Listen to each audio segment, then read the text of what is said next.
तो ये है इकोनॉमिक्स का। नमस्कार दोस्तों, मिशन एसएससी पर आपका स्वागत है।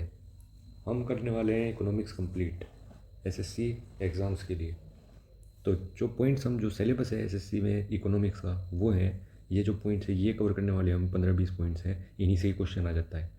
जैसे कि डिफरेंट टाइप ऑफ इकोनॉमी देखेंगे हम, और सिस्टम देखेंगे, सेक्टर्स देखेंगे, क्या क्या सेक्टर्स हैं। Planning in India 5 year plans हैं, 7-8 प्लान्स हैं, वे देखने वाले हैं। 2012 तक रहे थे प्लानिंग कमीशन के अंडर, वे देखने वाले हैं। Silent features of Indian economy देखेंगे। New economic policy, LPG model वगैरह को डिस्कस करेंगे। नेशनल इनकम ऑफ इंडिया उसको डिस्कस करेंगे। इंडियन फाइनेंशियल सिस्टम देखेंगे, जिसके अंदर स्टॉक मार्केट, एक्सचेंज को डिस्कस करने वाले हैं। इंडियन कैपिटल मार्केट को डिस्कस करने वाले हैं। फिजिकल सिस्टम इंक्लूड्स टैक्सेस और बजट, इसको डिस्कस करेंगे। Banking in India, banking system है जो इंडिया का। आरबीआई पॉलिसीज़, आरबीआई को डिस्कस करेंगे पूरा। आरबीआई की जो नीतियाँ हैं उनको डिस्कस करेंगे। इन्फ्लेशन डिफ्लेशन हो गया, डिमांड एंड सप्लाई, और कुछ रूल्स हैं, लॉज हैं इनके, वो डिस्कस करने वाले हैं। इसके बाद जैसे कि प्राइस इलास्टिसिटी होगी, ठीक है, और डिफरेंट टाइप ऑफ मार्केट्स और गुड्स उनको डिस्कस करने वाले हैं। पॉवर्टी देखने वाले हैं, अनएम्प्लॉयमेंट, डिफरेंट लॉज और कर्व्स इसमें हम स्टडी करने वाले हैं, जो क्या इनका मतलब क्या है, ये कहना क्या चाहते हैं। डिफरेंट रेवोल्यूशंस देखेंगे, प्रोडक्शन और कॉस्ट देखेंगे। इंटरनेशनल ऑर्गेनाइजेशंस को स्टडी करेंगे, और कुछ बचे हुए पॉइंट्स हैं उनको मिसलेनियस टर्म्स में डिस्कस करेंगे। फिर लास्ट में हम पॉपुलेशन हाईलाइट्स भी देखेंगे सेंसस 2011 के अकॉर्डिंग। तो आओ चलते हैं। Different types of economic system है इंडिया में। 3 तरीके के इकोनॉमिक सिस्टम, वर्ल्ड में 3 तरीके के इकोनॉमिक सिस्टम है। कैपिटलिज्म है, सोशलिज्म है, और मिक्स्ड इकोनॉमी है। ठीक है, पहली बात तो इकोनॉमिक सिस्टम होता क्या है। It is a production, exchange, distribution of goods. ये होता है प्रोडक्शन, बनना, एक्सचेंज करना और डिस्ट्रीब्यूशन करना। गुड्स का भी हो सकते हैं और सर्विसेज का भी हो सकता है इन सोसाइटी, उसको कहा जाता है उस सोसाइटी का इकोनॉमिक सिस्टम। अब वो सोसाइटी एक कंट्री भी हो सकता है, ठीक है, और एक स्टेट भी हो सकता है। तो कैपिटलिज्म, ये 3 तरीके के हैं, कैपिटलिज्म, सोशलिज्म, मिक्स्ड। तो इनका एग्जाम्पल जैसे कि यूएसए फॉलो करता है कैपिटलिज्म को। सोशलिज्म को फॉलो करने वाला देश है नॉर्थ कोरिया, और मिक्स्ड इकोनॉमी को फॉलो करने वाला है इंडिया। तो कैपिटलिज्म को देखते हैं, कैपिटलिज्म है क्या। कैपिटलिज्म का दूसरा नाम है लेजर फेयर फ्री।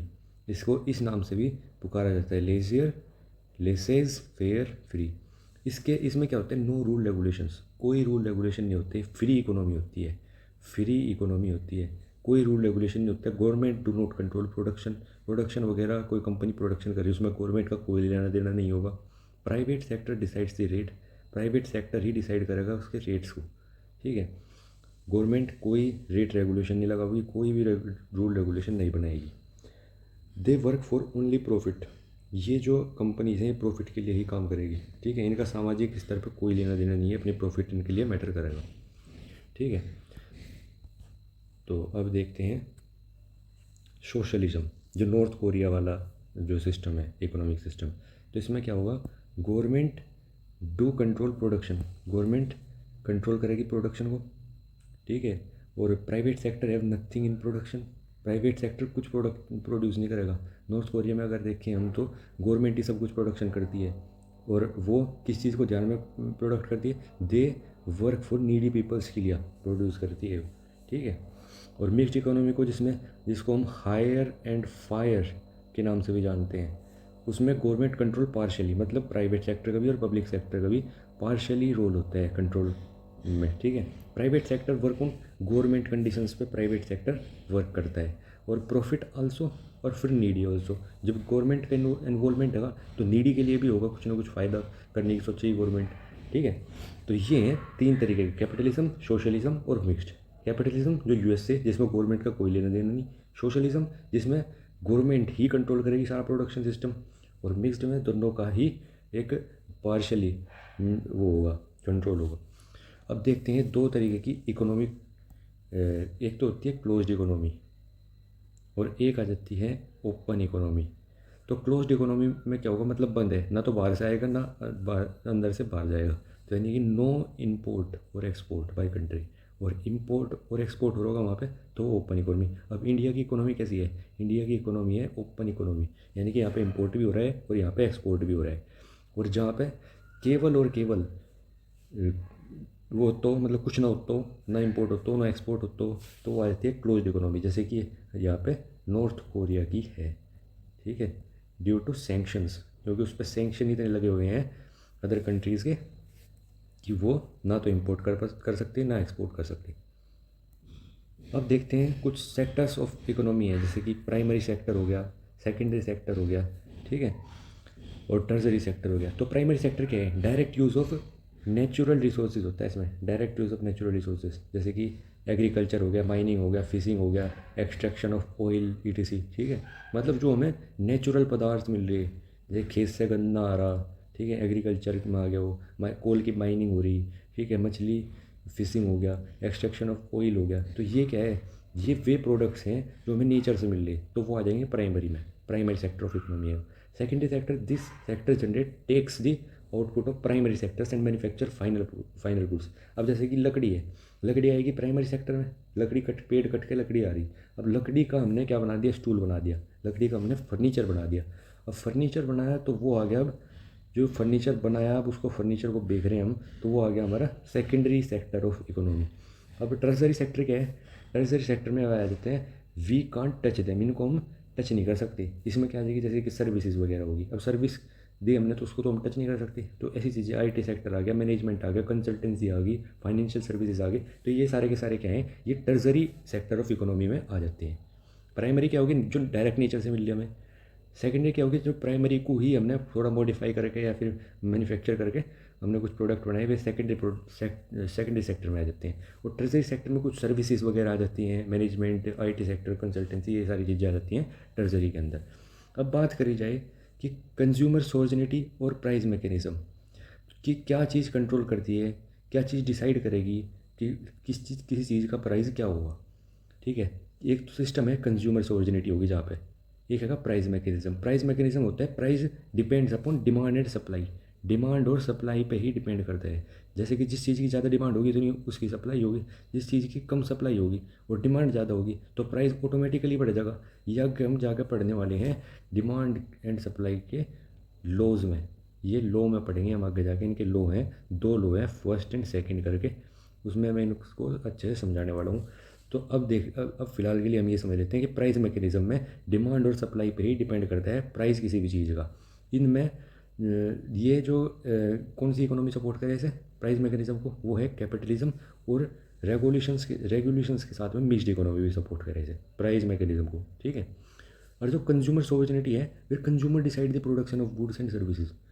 ठीक है, लाइक इन कैपिटलिज्म, कैपिटलिज्म में बिल्कुल खुला सिस्टम है कि वहाँ पे गवर्नमेंट का कुछ लेना देना ही नहीं है। तो वहाँ पे जो कंज्यूमर है वही डिसाइड करेगा। अब जिस चीज़ को जो ज़्यादा अच्छी चीज़ होगी, सस्ती चीज़ होगी, वो ज़्यादा कंज्यूम करेगा। अब वो ज़्यादा कंज्यूम करेगा जिस रेट पे वो चाहेगा उस चीज़ को, जिस रेट पे जो वो चीज़ उसे जहाँ से भी वो सस्ती मिल रही होगी उस चीज़ को कंज्यूम करेगा। तो यहाँ पे क्या होगा? एक तरीके से कंज्यूमर की सोर्जनिटी है। ठीक है, कंज्यूमर के ही हाथ में है कि उसका रेट क्या होगा, तो प्राइस वगैरह कंज्यूमर ही वो करेगा। आगे कुछ फीचर्स हैं इंडियन इकोनॉमी के, जैसे कि लो पर कैपिटा इनकम होगी। इंडिया में लो पर कैपिटा इनकम है कि लोगों के पास पर बंदा कम पैसे कमाता है इंडिया में, in comparison to developed countries की बात करी है। ठीक है, इसमें old method to calculate per capita income था एक्सचेंज रेट ऑफ कंट्रीज़ जो एक्सचेंज करती हैं उसके रेट पर डिपेंड करता था लो पर कैपिटा इनकम को, जो हम कैलकुलेट करते थे पहले, हम इस मेथड से कैलकुलेट करते थे। अब जो परसेंट मेथड है वो है परचेजिंग पावर ऑफ कंट्री की, वो कितना खरीद सकता है।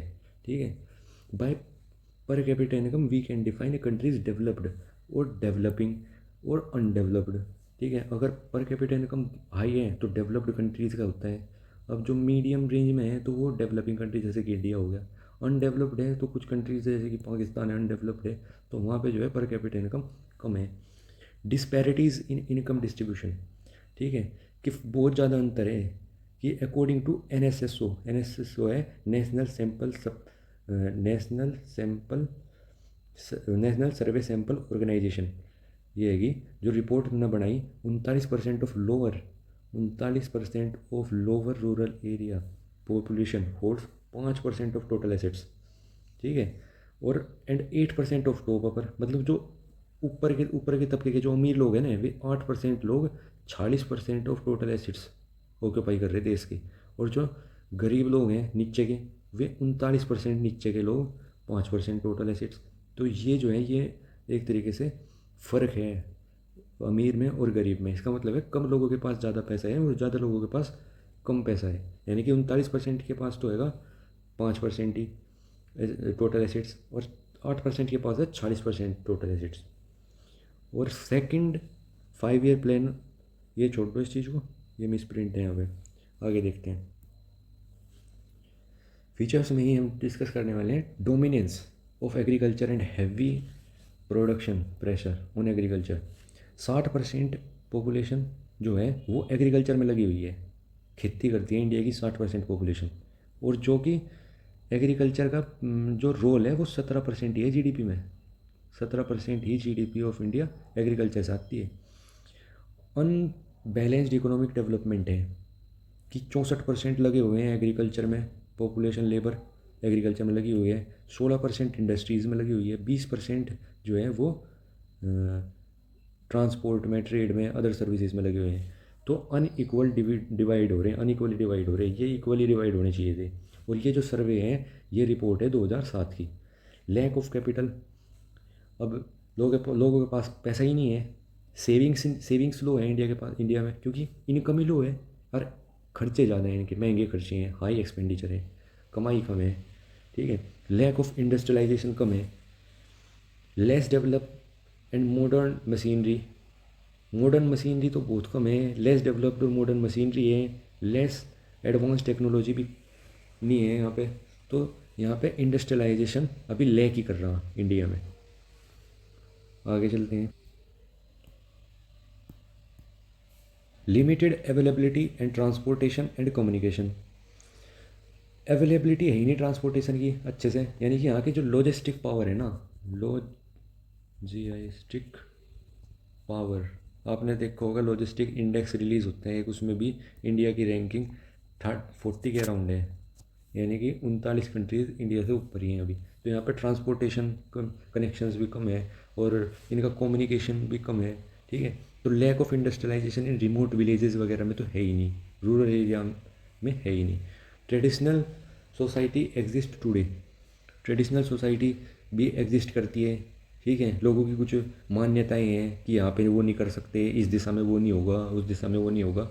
तो ये जो कस्टम्स हैं, ये माल प्रैक्टिसेस हैं, ये सुपरस्टिशंस हैं, तो इनका भी एक एडवर्सली इफेक्ट पड़ता है प्रोग्रेस ऑफ इकोनॉमिक डेवलपमेंट में। ठीक है। तो अब आ जाते हैं हम planning in India. Planning commission आया था जो इंडिया में, प्लानिंग कमीशन 1950 में, उसके तहत 5 ईयर प्लान्स बनने स्टार्ट हुए थे। ये एक एडवाइस करती थी, ये गवर्नमेंट को एडवाइजरी बॉडी थी। ठीक है। इसका कोई भी जगह कॉन्स्टिट्यूशन में नहीं था प्लानिंग कमीशन का। उस कमीशन की राय पे स्टार्ट करे गए थे 5 ईयर प्लान्स कि हर 5 साल में हम कुछ नीतियाँ बनाएंगे, उनको कंप्लीट करेंगे। ठीक है। उसी बेसिस पे देश की तरक्की होगी। तो पहला 5 ईयर प्लान था जो कि पहली 5 साल थी, 1951 से 56 तक चला था, जिसका जो ऑब्जेक्टिव था वो था डेवलपमेंट ऑफ प्राइमरी सेक्टर्स, कि हम पहले प्राइमरी सेक्टर्स का ही डेवलपमेंट करेंगे। अब मैंने प्राइमरी सेक्टर्स बताए आपको, 3 तरीके के सेक्टर बताए, प्राइमरी, सेकेंडरी और टर्जरी। तो प्राइमरी सेक्टर्स में क्या था, एग्रीकल्चर का विकास करेंगे, इरिगेशन का, सिंचाई का, ट्रांसपोर्टेशन और कम्युनिकेशन का करने वाले हैं।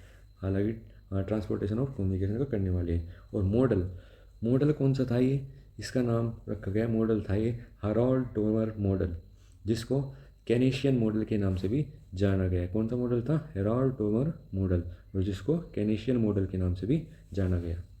अब देख लेते हैं इसके अंडर क्या क्या हुआ। तो 1950 में NSSO का वो हुआ, NSSO बनाया गया, नेशनल सैंपल सर्वे ऑफिस। 1951 में CSO को बनाया गया, सेंट्रल स्टैटिस्टिकल ऑफिस। 1952 में एक साल बाद ऐसे करके बन रही है। 50 में NSSO, 51 में CSO, 52 में इंडिया एडोप्टेड फैमिली कमीशन। ये ऐसे क्वेश्चन आ जाता है कि कौन से 5 ईयर प्लान में इंडिया ने अडोप्ट करा था फैमिली प्लानिंग कमीशन प्रोग्राम को। ठीक है। तो जवाब क्या होगा, फर्स्ट 5 ईयर प्लान में। इसमें डायरेक्ट क्वेश्चन क्या आता है, या तो क्वेश्चन आएगा कि उसका मॉडल क्या था, पूछ लेगा कि सेकंड 5 ईयर प्लान का मॉडल क्या था, ठीक है, या उसका ऑब्जेक्टिव क्या था, या तो ऑब्जेक्टिव या मॉडल, या फिर कोई काम पूछ लेगा कि ये काम कौन से 5 ईयर प्लान में हुआ था। तो 1952 में India adopted community development plan भी इंडिया ने अडोप्ट करा था। कौन कौन से प्लान, एक तो हुए थे कम्युनिटी डेवलपमेंट प्लान को, एक फैमिली प्लानिंग प्रोग्राम को अडोप्ट करा था इंडिया ने, एक CSO और एक NSSO, ठीक है। और फादर ऑफ 5 ईयर प्लान का जनक किसको कहा जाता है, ये है जोसेफ स्टालिन को कहा जाता है, जो कि USSR का था, और USSR में इसने इंट्रोड्यूस करा था 5 ईयर प्लान्स को 1928 में। सेकेंड 5 ईयर प्लान की बात करी जाए तो 1957 से 61 तक चला था, जिसका ऑब्जेक्टिव था डेवलपमेंट ऑफ प्राइमरी सेक्टर्स। इसका भी ऑब्जेक्टिव यही था, development of primary sectors. Model क्या था इसका, नेहरू महालनोबिस मॉडल था इसका। महालनोबिस कौन थे, PC महालनोबिस थे एक बड़े इकोनॉमिस्ट, ठीक है। तो और नेहरू उस टाइम पे प्राइम मिनिस्टर थे। तो इन दोनों ने जो वो बनाया, इन दोनों के नाम पर रखा गया इस मॉडल का नाम नेहरू महालनोबिस मॉडल। तो इस मॉडल तो सेकंड 5 ईयर प्लान के अंडर क्या क्या काम हुए, एक तो बनाया गया ये स्टील आयरन स्टील प्लांट्स बनाए गए, ठीक है। एक तो Rourkela iron steel plant Orissa में बनाया गया, और किसकी मदद से, वेस्ट जर्मनी की मदद से, मतलब जर्मनी की मदद से बनाया गया, वेस्ट जर्मनी, ठीक है। और भिलाई बनाया गया, एक बनाया भिलाई, एक राउरकेला, एक दुर्गापुर। भिलाई बनाया गया कहाँ पे, छत्तीसगढ़ में, और किसकी मदद से, USSR की मदद से। दुर्गापुर बनाया गया UK की मदद से, और कहाँ पे, वेस्ट बंगाल में बनाया गया, ठीक है। और इंडिया का फर्स्ट आयरन स्टील प्लांट कौन सा था, टिस्को, जो कि 1907 में बनाया गया, एट जमशेदपुर में बनाया गया बाय जमशेदजी टाटा कंपनी के द्वारा। टिस्को की फुल फॉर्म क्या है, Tata iron and steel company, ठीक है। आगे देखते हैं। सेकंड 5 ईयर प्लान में ही दो एजेंसी, एक तो LIC 1956 में LIC बनाई गई, life insurance corporation of India, और नेफिड है national agriculture corporation marketing federation of India. ये चीज़ें हुई सेकंड 5 ईयर प्लान में। एक तो 3 वे बने आयरन और स्टील प्लांट, कौन कौन से हैं, एक तो भिलाई, ठीक है, एक दुर्गापुर, एक राउरकेला, ठीक है, ये बनी। तो बात करी जाए अब थर्ड 5 ईयर प्लान की 1961 से 66 के बीच में, जो कि रहा, ऑब्जेक्टिव था एग्रीकल्चर का। इसमें 2 वार हुई थी, इंडिया और चाइना के बीच में वार हुई थी। इंडिया चाइना के बीच में वार हुई जो 1962 की, और इंडिया और पाकिस्तान के बीच में जो वार हुई 1965 की। तो ये जो मॉडल था वो बिल्कुल फेल रहा इन 2 वॉर की वजह से ही। पर फिर भी हम देख लेते हैं क्या था इसमें ऑब्जेक्टिव था एग्रीकल्चर का। सैंडी सुब्रमण्यम मॉडल इसका नाम था, गांधी मॉडल के नाम से भी इसको हम जानते हैं। इसमें 1962 में तो इंडिया चाइना वॉर हुई। 1964 में बोकारो आयरन और स्टील प्लांट बनाया गया झारखंड में USSR की मदद से। IDBI बनाया गया, industrial development bank of India बनाया गया 1964 में। 1964 में ही UTI की स्थापना करी गई, यूनाइटेड ट्रस्ट ऑफ इंडिया, जो कि 2003 में UTI को 2 भाग में डिवाइड कर दिया गया, UTI 1 और UTI 2। UTI 1 जो है वो बैंक बन गया एक, और UTI 2 म्यूचुअल फंड कंट्रोल करने लग गया। UTI 1 जो बैंक बना था उसको 2007 में उसका नाम एक्सिस बैंक ऑफ इंडिया रख दिया गया। देखो सबसे पहले क्या होता है, 2003 में UTI डिवाइड होकर UTI 1 और UTI 2 में जोड़ दिया गया। और UTI बना कब था, UTI बना था 1964 में। 2003 में इसको 2 भाग में डिवाइड कर दिया, पहला बैंक हो गया, दूसरा म्यूचुअल फंड हो गया। अब 2007 में एक्सिस बैंक ऑफ इंडिया इसका नाम रख दिया हमने UTI 1 का। 1965 में सूखा पड़ गया, क्योंकि भारत ने क्या करा, तो 2 जंगें लड़ी थी, 1962 की और 65 की। तो अब 1965 में ज़रूरत आन पड़ी कुछ हमें ग्रेन्स की फील्ड में कुछ करने का, फूड वगैरह को स्टोर करने का या कुछ करने का, तो हमने FCI को, फूड कॉरपोरेशन ऑफ इंडिया को इंट्रोड्यूस करा, बनाया एक तरीके से, ठीक है, इन 1965 for storage of food grains. Food grains की स्टोरेज के लिए हमने FCI को बनाया। अब 1965 में भी युद्ध हुआ था इंडिया पाकिस्तान के बीच में। 1966 की बात करी जाए, अब इंडिया की इकोनॉमी चरमरा रही थी बिल्कुल, तो हमने करेंसी डिवैल्यूएशन करी अपनी 1966 में, अपना एक्सपोर्ट बढ़ाने के लिए।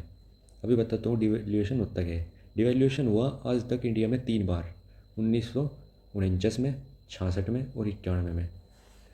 यो वो समय था, 3 बार ऐसे झटके आए कि उस टाइम पे इकोनॉमी इंडिया की बहुत ही कमज़ोर हो चुकी थी। डिवैल्यूएशन होता है कि जैसे कि हमने किसी किसी देश से कोई सामान हम 90 रुपये का लेते थे, 90 रुपये का, डॉलर का नहीं, 90 रुपये का कोई सामान हम लेते थे। अब हमने वो सामान 100 रुपये का कर दिया, ठीक है, मतलब हम कम पैसों में उन्हें ज़्यादा सामान देने लग गए, हमारे कम पैसों में, उनके डॉलर में। अगर हम उनका वे कन्वर्जन करके हमारे से ख़रीदते थे तो वो उन्हें सस्ता पड़ जाता था। तो उस इससे क्या करना शुरू कर दिया, कंट्रीज़ ने हमारे से ख़रीदना शुरू कर दिया सामान। अब क्या हुआ, अब जब एक्सपोर्ट बढ़ेगा तो हमारी इकोनॉमी को बूस्ट मिलेगा। तो इस चीज़ के लिए बहुत सी कंट्रीज़ हैं वो अपनी करेंसी को डिवैल्यूएशन कर देती हैं। फाइनल हॉलीडे प्लान आया। अब 3 प्लान तो चले गए ठीक ठीक, अब इकोनॉमी होगी बिल्कुल चरमरा गई। तो हमें बीच में एक प्लान हॉलीडे लेके आना पड़ा कि अभी हम प्लान्स को रखते हैं 1966 से 69 तक, 3 साल तक यही चला, 66 से 67, 67 68, 68 से 69 तक यही चला। इसका रीज़न क्या था कि miserable failure of third 5 year plan जो था बिल्कुल फेल कर गया था हमारा, ठीक है। क्यों फेल कर गया था, क्योंकि 2 वार्स लड़ी हमने, लैक ऑफ रिसोर्सेज था, ठीक है, हमारे पास में, और इंक्रीज, और हम लाते भी तो कैसे जब हमारे पास पैसे ही नहीं है। तो हम फोर्थ 5 ईयर प्लान लेकर कैसे हैं, करें कैसे काम, किस अगर हम इसमें डिसाइड भी करेंगे ये काम करेंगे तो वो काम होंगे कैसे। तो इंक्रीज इन इन्फ्लेशन हो गया, अब महंगाई होगी क्योंकि इकोनॉमी डाउन जा रही, तो महंगाई होगी हर चीज़ की। अब फोर्थ 5 ईयर प्लान लाया गया 69 में, जो कि 74 तक चला। किसके द्वारा, इस टाइम पे PM थी इंदिरा गांधी, ठीक है। ऑब्जेक्टिव था इसका removal of poverty and growth stability लाना, ये थे इसके ऑब्जेक्टिव। मॉडल था ये रुद्र एलन मॉडल, इस मॉडल का नाम था रुद्र एलन मॉडल। आगे देखते हैं हम इसके बारे में। फोर्थ 5 ईयर प्लान में ही हमने 19 जुलाई 1969 को 14 बैंकों को, जो प्राइवेट बैंक थे, जो बिल्कुल जिनकी कंडीशन ख़राब हो रखी थी, जिनके पास पैसा नहीं रहा था, डिफ़ॉल्ट कर गए थे, जो 14 ऐसे बैंकों को नेशनलाइज कर दिया। उस टाइम पे हमारी पॉलिसी क्या चल रही थी, नेशनलाइजेशन की, ठीक है, कि कोई भी चीज़ पकड़ो प्राइवेट, गवर्नमेंट उसको खरीद देगी, उसका लोन वगैरह पूरा करेगी और वो बना दी जाती थी सरकारी, ठीक है। तो 14 बैंकों को नेशनलाइज कर दिया गया था 19 जुलाई 1969 में। ये भी क्वेश्चन आता है। दिसंबर 1969 को लेड बैंक प्लान लाया गया, जिसका ऑब्जेक्टिव था development of districts, lead bank plan, ठीक है, डिस्ट्रिक्ट्स का, जिलों का डेवलपमेंट करना, दिसंबर 1969 में लेके आया गया। 1971 में इंडो पाकिस्तान वार हुई, जिसमें बांग्लादेश लिबरेशन वार भी जाना जाता है इसको, जिसमें बांग्लादेश लिबरेट हुआ था, ठीक है। तो ये आई थी फोर्थ 5 ईयर प्लान में। तो ऐसा क्वेश्चन बन जाता है कि 1971 का जो इंडो पाकिस्तान वॉर था, उस टाइम पे कौन सा 5 ईयर प्लान चल रहा था, तो वो था फोर्थ 5 ईयर प्लान। तो ये चल रहा था फोर्थ 5 ईयर प्लान। तो अब देखते हैं fifth 5 year plan. Fifth 5 year plan 69 से 74, और फोर्थ भी कुछ गड़बड़ है, हाँ। फिफ्थ 5 ईयर प्लान 1974 से चलना था ये, और 80 तक जाना था, ठीक है, क्योंकि ये 5 साल का होता है। 74 से 75, 75 से 76, 76 से 77, 77 से 78, 78 से 79, ठीक है। तो ये जाना था 19 तक जाना था ये, पर इसको बीच में ही रोक दिया गया था, ठीक है, क्योंकि गवर्नमेंट हो गई थी चेंज। तो ऑब्जेक्टिव था इसका पॉवर्टी इरेडिकेशन और एम्प्लॉयमेंट का। मॉडल पूछा जाए तो DP धर मॉडल पे बेस्ड था। मई 1974 में implementation of family planning program. ये मैंने यहाँ पे पॉइंट लिख रखी है ना, ये ऐसे पॉइंट, इन्हीं पॉइंट से क्वेश्चन बन जाता है। कोई भी पॉइंट दे देगा कि विद स्लोगन गरीबी हटाओ, गरीबी हटाओ स्लोगन, ये बहुत ज़्यादा फेमस क्वेश्चन है। गरीबी हटाओ स्लोगन कौन से 5 ईयर प्लान में लेके आएगा, तो ये 5th 5 ईयर प्लान में लेके आएगा, ठीक है। या फिर पूछ लेगा अंत्योदय योजना, जिसमें नारा दिया गया है काम के बदले अनाज। आज तक भी देखते हैं मजदूर जो है गेहूं की कटाई वगैरह अनाज के बदले करते आ रहे हैं। तो ये जो था, ये जो आदत लगाई गई थी, ये गवर्नमेंट के द्वारा 1974 से 78 के बीच में अंत्योदय योजना जो आई थी उसके तहत लगाई गई थी। उसमें क्या हुआ था कि काम के बदले अनाज मिलना शुरू हो गया था गरीबों को, ठीक है। तो ये किस योजना के अंडर होता, अंत्योदय योजना, जो कि रीस्टार्ट भी करी गई अंत्योदय योजना एक बार और। इसका सेकंड फेज़ आया 25 दिसंबर 2000 में, इसको दोबारा से भी रीस्टार्ट करा गया था, ठीक है। तो मई 1974 में इम्प्लीमेंटेशन ऑफ फैमिली प्लानिंग जो फैमिली प्लानिंग प्रोग्राम है वो हमने लिया कब था, वो हमने कब लिया था, फर्स्ट 5 ईयर प्लान में लिया था। देखो अभी दिखा रहा हूँ, ये था जो हमने ये लिया था, फैमिली प्लानिंग प्रोग्राम 1952 में लिया था, फर्स्ट 5 ईयर प्लान में लिया था। उसका इम्प्लीमेंटेशन कब हुआ, उसका इम्प्लीमेंटेशन 5th 5 ईयर प्लान में हुआ जाके, उसका इम्प्लीमेंटेशन 5th 5 ईयर प्लान में आके हुआ 1994 में, फैमिली प्लानिंग प्रोग्राम का इम्प्लीमेंटेशन, ठीक है। 1994 में मिनिमम नीड प्रोग्राम चला गया। 1975 में 20 point programme, it was restarted in 2006 में। और 5 ईयर प्लान के अंडर, जो 5th 5 ईयर प्लान था उसी के अंडर ही रीजनल रूरल बैंक RRBs की स्थापना भी करी गई, जो कि आज के टाइम पे इंडिया में 65 RRBs है आज के टाइम पे, ठीक है। रीजनल रूरल बैंक, ग्रामीण गांवों में बैंक खुले थे ये, ठीक है। और 25 ये कब 2 अक्टूबर गांधी जयंती पे 1975 में, और 56 आज के टाइम पे हैं। और RRB इनका बहुत ज़्यादा फेमस है। कितने, ये पूछ रहे थे कितने बैंक हैं RRB, ठीक है। और कब इसको इंट्रोड्यूस करा गया था, और कब कौन से 5 ईयर प्लान में इंट्रोड्यूस करा गया था, ये क्वेश्चन आ सकते हैं। और गरीबी हटाओ हमने देख लिया स्लोगन 5th 5 ईयर प्लान में, ठीक है। और अंत्योदय योजना मोस्ट फेमस चीज़ है ये, अंत्योदय योजना और गरीबी हटाओ। अब देखते हैं नेक्स्ट 6th ईयर। तो इस 6th ईयर प्लान को आने से पहले ही गवर्नमेंट पलट गई। अब गवर्नमेंट जो है इंदिरा गांधी आ गई और जनता पार्टी गवर्नमेंट आ गई, जिसका PM बनाया गया मोरारजी देसाई को, जिसने 5th 5 ईयर प्लान को पहले ही ख़त्म कर दिया, 78 में ही ख़त्म कर दिया, एक साल पहले ही ख़त्म। Stopped 5 year plan 1 year before completion, एक साल पहले ही ख़त्म कर दिया। और 1978 से 80 तक ये लेकर आया अपना 6th 5 ईयर प्लान। इन्हीं के हिसाब से 6 था, पर कांग्रेस ने आने के बाद इन 2 साल के बाद गवर्नमेंट फिर पलट गई। कांग्रेस ने आने के बाद अपना दोबारा से 6th 5 ईयर प्लान लेके आई। तो जो इनके वाला जो प्लान था, जो इनका जो जनता पार्टी का जो प्लान था, जो 2 साल तक ही चल पाया, उसको रोलिंग प्लान का नाम दिया कांग्रेस ने। तो इस मॉडल का क्या नाम था, जो 6ठे नंबर पर आया, वो था गुन्नार मेडल मॉडल। तो after this Indian national Congress came and reject this 6th year plan, जो जनता पार्टी ने इंट्रोड्यूस करा था, उस 6th प्लान को इन्होंने वो कर दिया, रीनेम इट, रोलिंग प्लान का नाम दे दिया इन्होंने, ठीक है। And boat 6th 5 year plan, और वो अपने हिसाब से 6th 5 ईयर प्लान लेके आए, ठीक है। तो अपने हिसाब से 6th 5 ईयर प्लान लेके आए। तो अब 6th 5 ईयर प्लान देख लेते हैं क्या है इसमें। 6th 5 ईयर प्लान 80 से 85 तक चला, सबसे पहली बात तो ये। और ऑब्जेक्टिव क्या था इसका, जनरेटिंग एम्प्लॉयमेंट। अब तुम ये क्या होगी, इतना सारा लोड हो गया, अब ये याद कौन करेगा, कैसे याद होंगे इनको। मैं याद करने का क्या तरीका बताया मैंने, पहला दूसरा और तीसरे के बाद आया क्या, प्लान हॉलीडे। एक तो ये तो आया प्लान हॉलीडे, और चौथे और पाँचवें के बाद जो रेस्ट है उसको कहा रोलिंग प्लान, ठीक है। और छठा सातवां इसके बाद आया new economic policy, LPG model introduce करा गया, ठीक है। और अभी 8वां 9वां 10वां जो भी है ये लगातार चलते रहे ऐसे ही।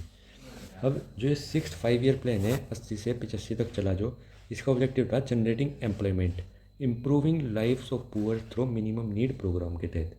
और इनपुट आउटपुट मॉडल के नाम से इसको जाना गया। कौन से मॉडल को, 6th 5 ईयर प्लान में।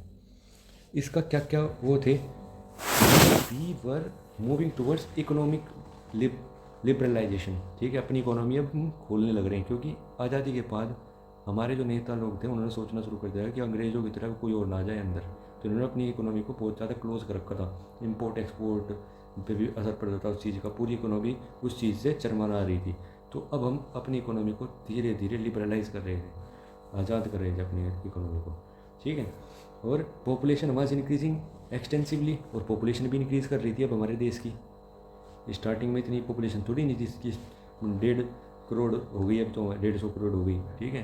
तो इतनी पॉपुलेशन थोड़ी नहीं थी स्टार्टिंग में। So we adopted family planning program भी एडोप्ट कर रखा था हमने अभी। और 15 जुलाई 1980 में 6 प्राइवेट बैंक्स वर नेशनलाइज्ड, 6 और हो गए।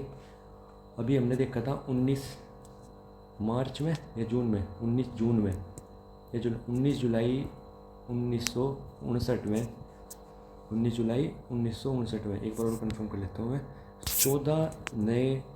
14 बैंकों को नेशनलाइज करा गया था, ठीक है।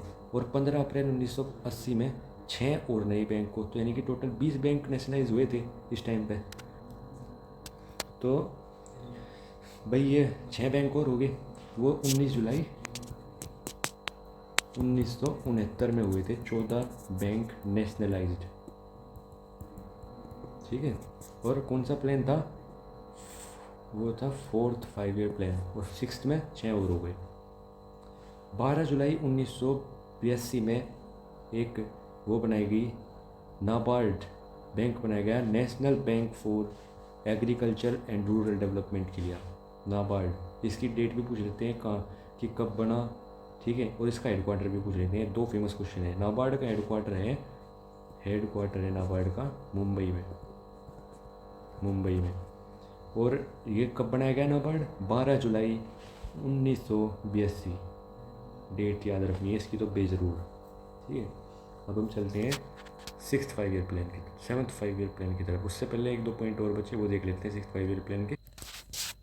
कि नास होता है सबसे ऊपर जो बैंक है, बड़ा बैंक था फॉर एग्रीकल्चर और रूरल लोन के लिए, क्रेडिट्स के लिए, ठीक है। 1982 में एक्सिम बैंक भी बनाया गया। एक्सिम क्या होता है, एक्सपोर्ट और इम्पोर्ट के लिए जो बैंक होता है जिम्मेदार, वो है एक्सिम बैंक, 1982 में बनाया गया।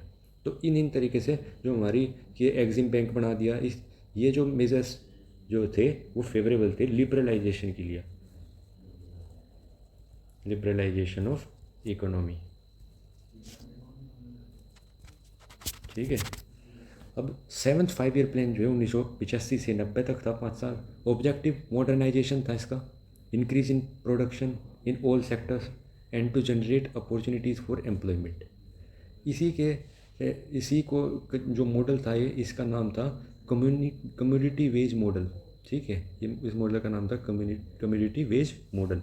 1986 में स्टार्टेड स्पीड पोस्ट को स्टार्ट करा गया, जो कि रोक दिया गया 11 अप्रैल 2007 में, स्पीड पोस्ट जो था। And we started e money order, मतलब पैसे जाते थे पोस्ट में, वो बंद कर दिया। ई मनी ऑर्डर्स 2008 में हमने स्टार्ट कर दिया। स्पीड पोस्ट के तहत जो पैसे जाते थे 86 में स्टार्ट करा गया था, चिट्ठियाँ तो पहले की चलती आ रही हैं, ठीक है। और 11 अप्रैल 2007 में इसको रोक के ई मनी ऑर्डर्स का हमने स्टार्ट किया, एक नई फैसिलिटी थी जो कि 7th 5 ईयर प्लान के अंडर इंट्रोड्यूस करी गई थी। 1988 की बात करें तो NHB नेशनल हाउसिंग बोर्ड को बनाया गया, स्थापना करी गई। और 1988 में ही सेबी की भी स्थापना हुई। ये भी बहुत ज़्यादा फेमस बॉडी है जहाँ से क्वेश्चन पूछा जाता है एग्जाम में। इसकी फुल फॉर्म है securities and exchange board of India. इसको बनाया गया 1992 में। इसको एक ऑटोनोमस बॉडी, यानी कि इसको पहले कोई पावर नहीं थी, ये बस देख सकता था, देखभाल रख सकता था सिक्योरिटीज़ और एक्सचेंज की, कि शेयर मार्केट वगैरह इनमें जो है सेबी का बड़ा रोल होता है। और 1992 में इसको एक ऑटोनोमस बॉडी बना दिया गया, जो कि अपना एक्शन भी ले सकती, पहले ये देख सकती थी, बता सकती थी कि उसने ये कर दिया, उसने ये कर दिया, ठीक है। और इसको क्या कहा जाता है, वॉच डॉग भी कहा जाता है ऑफ शेयर मार्केट, कि कोई गलत गतिविधियाँ तो नहीं चल रही शेयर मार्केट में, ठीक है। तो वो बनाया गया था सेबी, जो कि 1988 में बनाया गया था। और 92 में इसको एक ऑटोनोमस बॉडी बना दिया गया था कि अब ये खुद से एक्शन भी ले सकती है उनके खिलाफ। अब चलते हैं आगे। 1992 में OTCI over the counter exchange of India को भी बनाया गया। ये सारा का सारा अभी किसके अंडर चल रहा, 7th 5 ईयर प्लान या 8th 5 ईयर प्लान, ये सब चल रहा है 7th 5 ईयर प्लान के अंडर, ठीक है। तो to look after small companies को देखने के लिए हमने OTCI बनाया, CEI बनाया। और 2 अप्रैल 1990 में हमने सिडबी की स्थापना करी। ये भी फेमस बॉडी है जहाँ से क्वेश्चन पूछा जाता है, SIDBI, small industries development bank of India. ठीक है, इसका भी स्थापना करी गई कि छोटे छोटे जो नए नए अलग अलग वो लग रही ना, खड़े इंडस्ट्रीज़ खड़ी होने लग रही है, छोटी छोटी नए नए स्टार्टअप्स हैं, उनको सपोर्ट करने के लिए small industries development bank of India बनाया गया, सिडबी, 2 अप्रैल 1990। और जवाहर रोजगार योजना, अब ये सीधा क्वेश्चन लगता है, जवाहर रोजगार योजना कौन से 5 ईयर प्लान से रिलेटेड है? तो ये है 7th 5 ईयर प्लान से रिलेटेड, जिसमें एम्प्लॉयमेंट जनरेशन प्रोग्राम था। ये एम्प्लॉयमेंट जनरेट करी गई थी, जो कि एम्प्लॉय जनरेशन प्रोग्राम जो कि इस मॉडल का 7th 5 ईयर प्लान का ऑब्जेक्टिव भी है। अब देख लेते हैं हम इन टॉपिकों से हट के, थोड़ा एक टॉपिक आ गया जो बीच में ऐड कर रखा है मैंने, वो है डिसइन्वेस्टमेंट। क्या होते हैं डिसइन्वेस्टमेंट? होती है कि गवर्नमेंट अपनी जो प्रॉपर्टी है वो सेल करना स्टार्ट कर दी। पहले तो गवर्नमेंट क्या कर रही थी, नेशनलाइज कर रही थी। अब क्या कर दिया गवर्नमेंट ने, अपनी प्रॉपर्टी को सेल करना स्टार्ट कर दिया, क्योंकि गवर्नमेंट को पैसा चाहिए। तो 2 तरीके की सेल होती है, एक माइनॉरिटी सेल, एक हो जाती है मेजोरिटी सेल। मेजोरिटी सेल, ठीक है। तो जहाँ पे गवर्नमेंट 49%, भाई देखो तुम्हें पता होगा बिजनेस में एक सिंपल रूल है, जिसके पास में 51% शेयर है किसी कंपनी की, तो यानी कि वो डिसीजन मेकर होता है इस कंपनी का। तो यानी कि अगर गवर्नमेंट 49% शेयर दे देती है तो डिसीजन टेकर तो गवर्नमेंट ही रही है अभी उस सेक्टर का, तो वो है माइनॉरिटी सेल। और जिस एजेंसी का, जिस डिपार्टमेंट का, या फिर जिस भी कंपनी का 51% शेयर गवर्नमेंट सेल कर देती है, उसको मेजोरिटी शेयर बोला जाता है, मेजोरिटी सेल बोला जाता है, या फिर मेजोरिटी डिसइन्वेस्टमेंट बोला जाता है। एक तो इन्वेस्टमेंट जिसमें पैसा लगा दिया, डिसइन्वेस्टमेंट जिससे पैसा निकाल लिया, ठीक है। न्यू इकोनॉमिक पॉलिसी आया, अब 7th 5 ईयर प्लान के बाद में 8th आना चाहिए था, अब लाया गया न्यू इकोनॉमिक पॉलिसी, जिसको 1990 से 91 तक, और 91 से 92 तक 2 साल चला गया, 2 ईयर्स तक ये रही न्यू इकोनॉमिक पॉलिसी चलती रही। ड्यू टू इकोनॉमिक इंस्टेबिलिटी आ गई थी 1990 से 91 के बीच में। देश बिल्कुल, ये देख लो कि फॉरेन एक्सचेंज रिजर्व 1991 में तो रिजर्व 1 बिलियन ही बचा था, बस 1 बिलियन US डॉलर, जो कि आज के टाइम पे 624-25 बिलियन US डॉलर के करीब है हमारा फॉरेन एक्सचेंज रिजर्व, ठीक है। अब फॉरेन एक्सचेंज रिजर्व में डॉलर में नहीं रखा जाता, वो गोल्ड की फॉर्म में भी रखा रहेगा, अदर करेंसीज भी होगी इसमें, यूरो, पाउंड, ठीक है। रुपये तो हमारा है ही, उसमें उसको क्या रिजर्व करेंगे, ठीक है।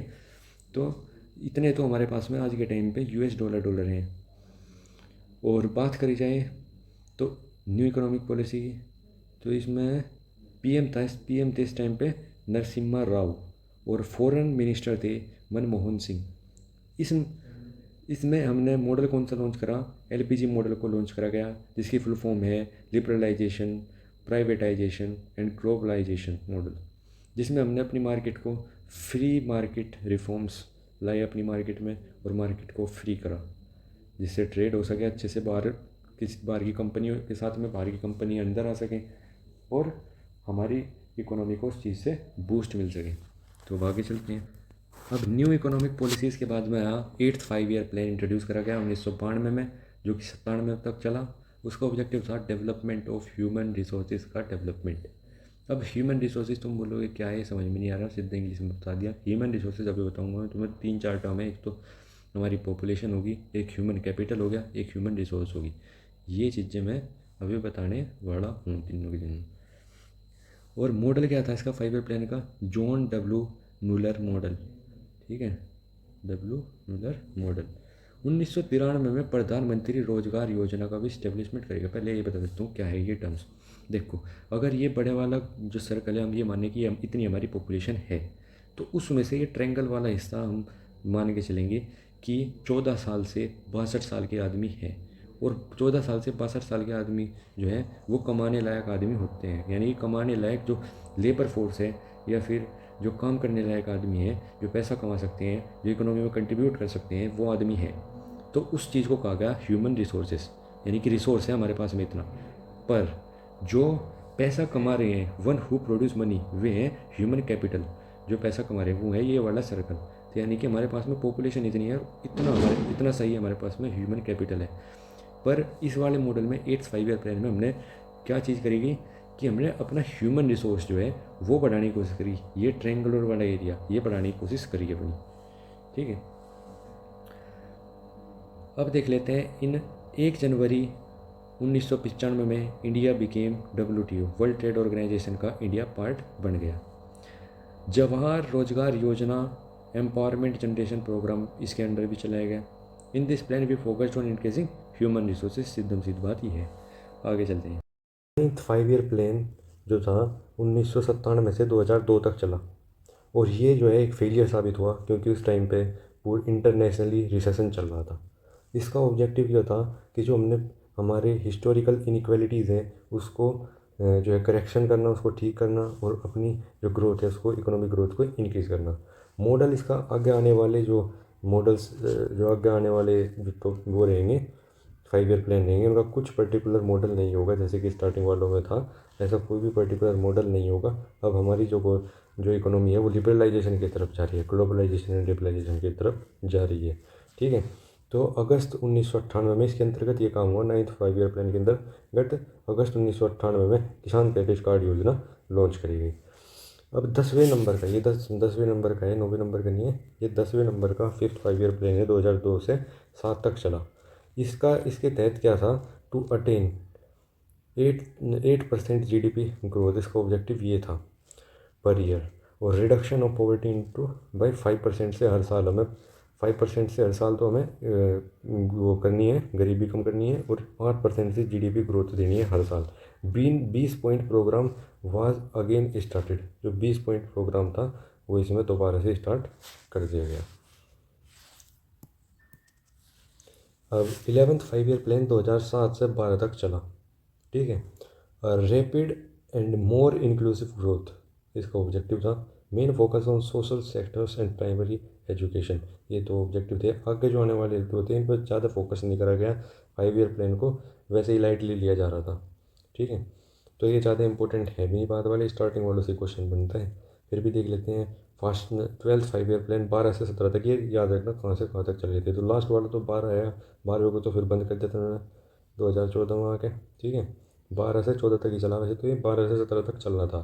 तो faster sustainable and more inclusive growth इसका ऑब्जेक्टिव था, और main focus on social sector, इसका भी सोशल सेक्टर, इसका भी सोशल सेक्टर।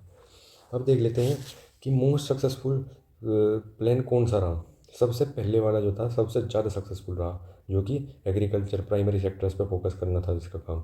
तो फर्स्ट वाला रहा, फिर 8th वाला रहा, फिर 7th वाला, फिर 5th वाला, फिर 6th वाला। देखो आखिरी वाला कोई सा भी वो नहीं रहा, आखिरी वाले सारे फेलियर निकले।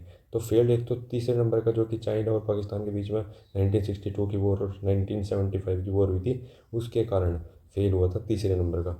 और चौथे नंबर का, 9वें नंबर का सबसे ज़्यादा बुरा फेल हुआ हमारा तीसरे नंबर का प्लान। ठीक है, और सबसे ज़्यादा सक्सेसफुल रहा पहले नंबर का प्लान। ये ऐसे आ जाते हैं क्वेश्चन में से। और हाईएस्ट GDP अचीव कौन से प्लान में हुई, तो वो हुई 11वें प्लान में। और टारगेट इसमें लिया गया था 9% का GDP ग्रोथ का, और मगर हमें देखने को मिली थी 8.1% की।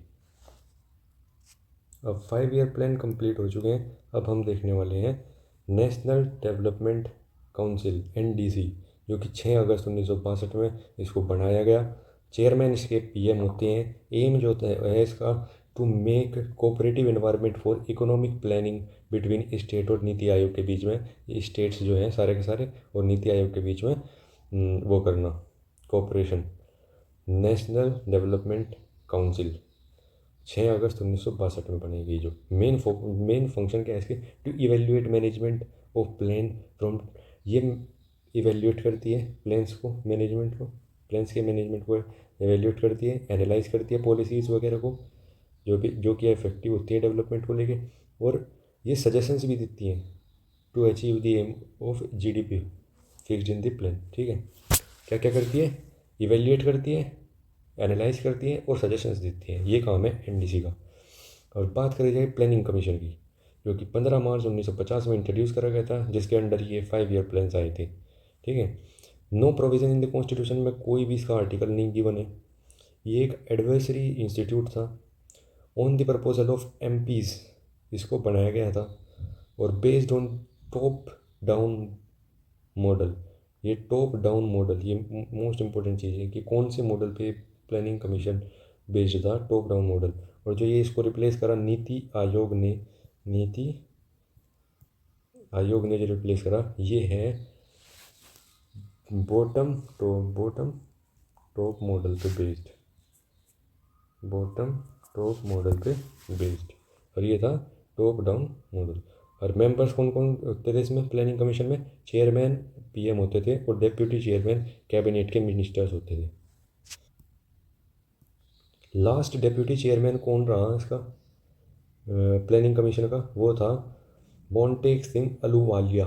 मोंटेक सिंह अहलूवालिया जो था वो 2012 तक रहा था, जिसने 2012 में रिज़ाइन कर दिया था। किसका? प्लानिंग कमीशन का, प्लानिंग कमीशन का लास्ट डेप्यूटी चेयरमैन। चेयरमैन तो पीएम पता ही लग गया। बात करी जाए planning commission was dissolve by Modi, BJP government के द्वारा इसको डिसॉल्व कर दिया गया और रिप्लेस कर दिया गया नीति आयोग से। ठीक है, ये नीति आयोग आ गया। नीति आयोग देखेंगे इस्टेब्लिश्ड ऑन 1 जनवरी 2015 में इसको बनाया गया। और इसका फुल फॉर्म क्या है नीति आयोग की? तो नीति आयोग की फुल फॉर्म है national institute for transforming India. National institute of transforming India, based on bottom up model. ये based on bottom up model, also known as think tank. इसको थिंक टैंक ऑफ गवर्नमेंट कहा जाता है, think tank of government. Important चीज़ है। और chairman कौन होता है इसमें? इसमें भी एक्स ऑफिशियो पीएम ही, और वाइस चेयरमैन श्री सुमन के बैरी जो कि मेल है, नॉमिनेटेड बाय पीएम, और सीईओ बीवीआर सुब्रमण्यम जी। और परमानेंट मेंबर्स हैं इसमें वीके सारस्वत, रमेश चंद और वीके पॉल और अरविंद विरमानी जी। ठीक है, वीके पॉल, वीके सारस्वत, रमेश चंद और अरविंद वर्मानी जी।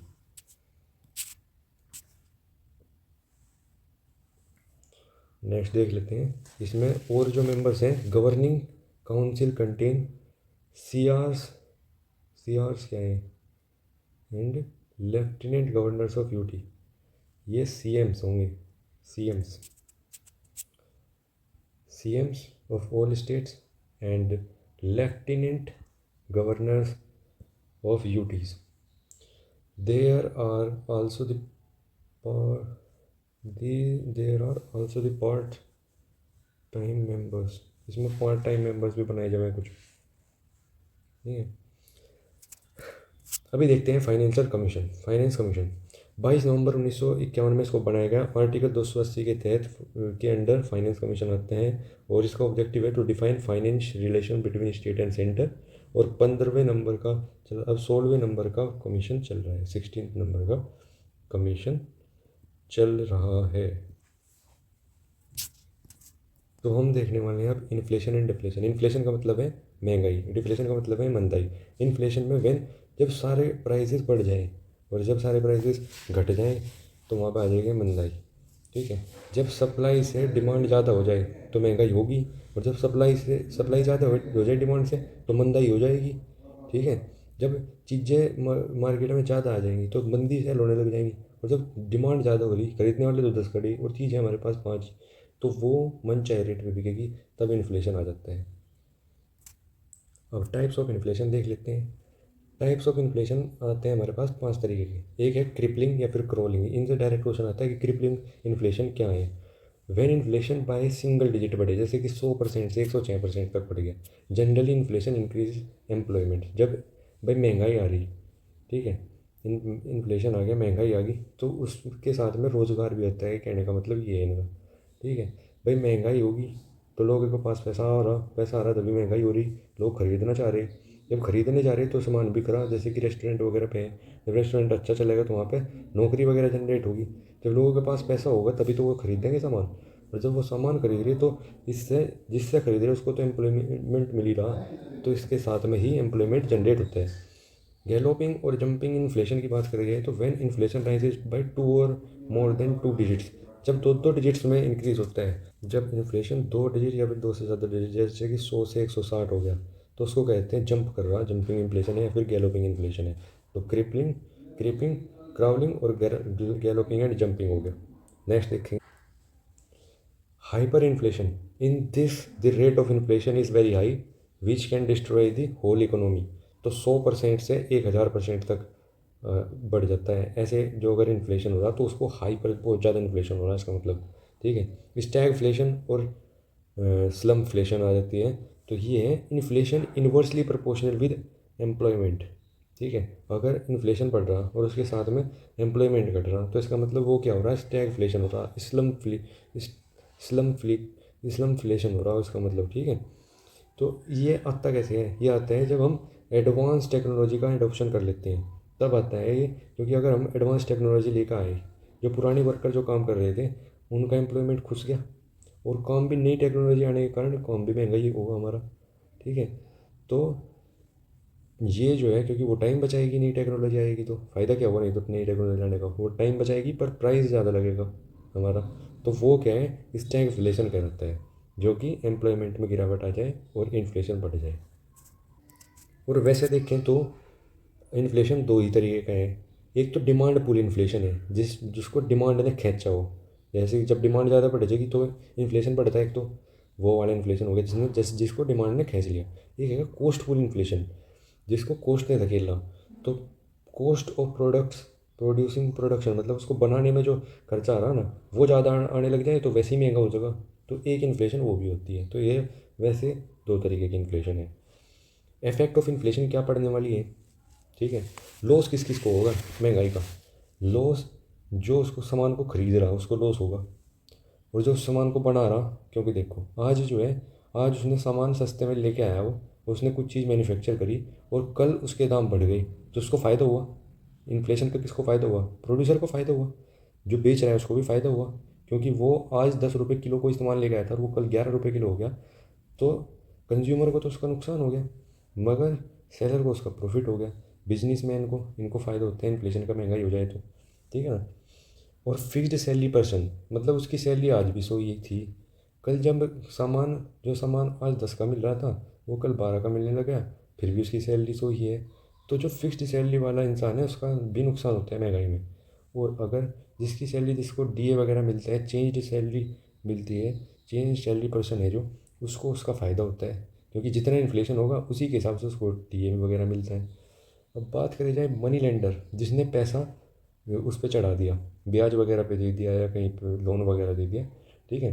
तो उसने जब वो दिया, उसने तो दिए 100 रुपये। अब महंगाई की वजह से वो जो 100 रुपये थे वो 90 ही रुपये बचे। अब तुम ये कहोगे कि महंगाई की वजह से 90 ही रुपये क्यों बचे वो, क्योंकि पैसा रखा हुआ घटता है, पैसा रखा हुआ घटता है, अगर हम उसका कुछ सामान ले ले तो वो बढ़ता है, मानना ये है। और ये मानना भी थोड़ा प्रैक्टिकल है, समझना।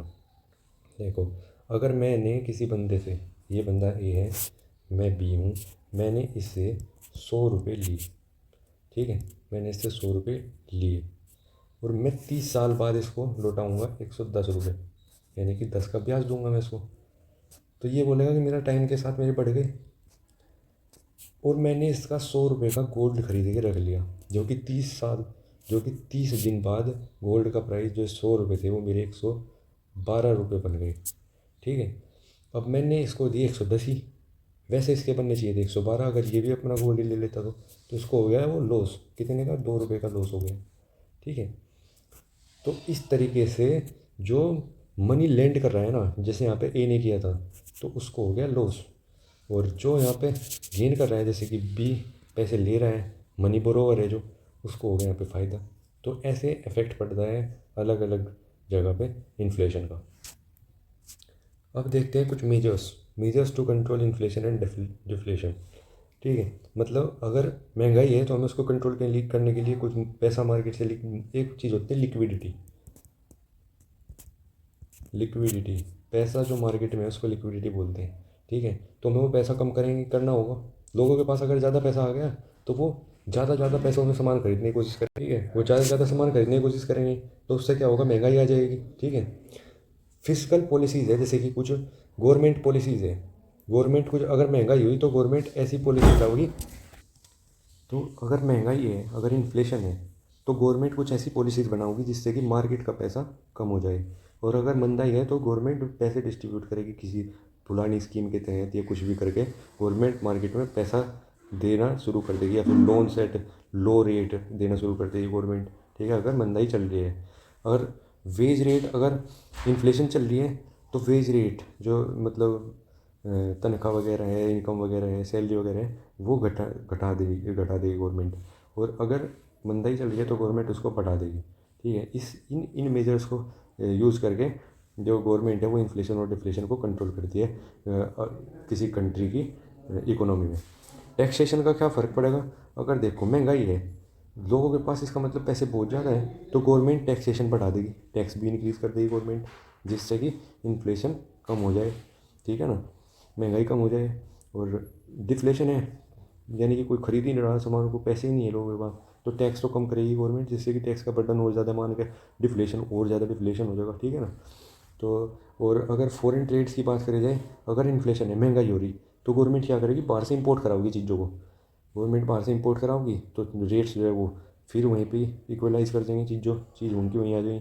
और अगर डिफ्लेशन है, मंदाई है, तो बाहर एक्सपोर्ट करेगी, क्योंकि बाहर अच्छे दाम मिल जाएंगे उसके। तो इन इन मेजर्स को यूज़ करके गवर्नमेंट कंट्रोल करती है इन्फ्लेशन और डिफ्लेशन को। अब देखते हैं डिस इन्फ्लेशन और करेक्ट और रिफ्लेशन। डिसइन्फ्लेशन और रिफ्लेशन। डिसइन्फ्लेशन क्या है, करेक्टिंग एन इन्फ्लेशन, जैसे कि इन्फ्लेशन है वैसे ही महंगा है तो उसको गिराने के लिए डिसइन्फ्लेशन हो जाता है। रिफ्लेशन क्या है, गिरा हुआ है उसको खड़ा करने के लिए। री का मतलब दोबारा से। और अब बात करते हैं नेशनल इन, तो बेसिकली करेक्ट करेंगे। नेशनल इनकम क्या है, टोटल इनकम ऑफ नेशन, उसको कहा जाता है नेशनल इनकम। और क्या है national income, it refers to the money value of all final goods and services produced by residents of a nation while working within और outside domestic territory of a country in accounting year. किसी accounting year में जो उसके particular country के जो रहने वाले निवासी है, जो वे अंदर कंट्री के या फिर वो कंट्री के बाहर से पैसा जो लेके आते हैं, उसको कहा जाते हैं नेशनल इनकम, ठीक है। जो पैसा लेके आते हैं या फिर जो money value of all final goods और सर्विसेज जो प्रोड्यूस हो रही है उस कंट्री में, उसको कहते हैं national income, final goods and services. कुछ टर्म्स देख लेते हैं जो हमारे अभी काम आएंगे। NIT, NIT है net indirect tax. NNI net in national income. NNP net national product. Gross का देख लेते हैं, ग्रोस क्या चीज़ है, ग्रोस आती है नेट माइनस डेप्रिसिएशन। अब ये ग्रोस इनकम भी हो सकती है, ग्रोस GDP भी हो सकती है, तो ये आ जाएगी नेट माइनस डेप्रिसिएशन, जो उसकी वैल्यू घटी वो आती है ग्रोस। अब के टाइम अब क्या है उसकी, ठीक है। और नेशनल क्या होती है, नेशनल होती है डोमेस्टिक प्लस में net factor income from abroad, जो बाहर से आ रही है और जो डोमेस्टिक है मिला के नेशनल बन जाती है, नेशनल, जैसे कि नेशनल इनकम बन रही थी।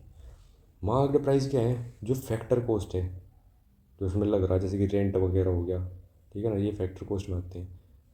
प्लस NIT क्या था, नेट इनडायरेक्ट टैक्स, और सारा इनडायरेक्ट टैक्स लगा के, माइनस सब्सिडीज़, जो सब्सिडीज़ दी जा रही वो घटेंगी उसमें से, उसको कहा जाता है मार्क्ड प्राइस।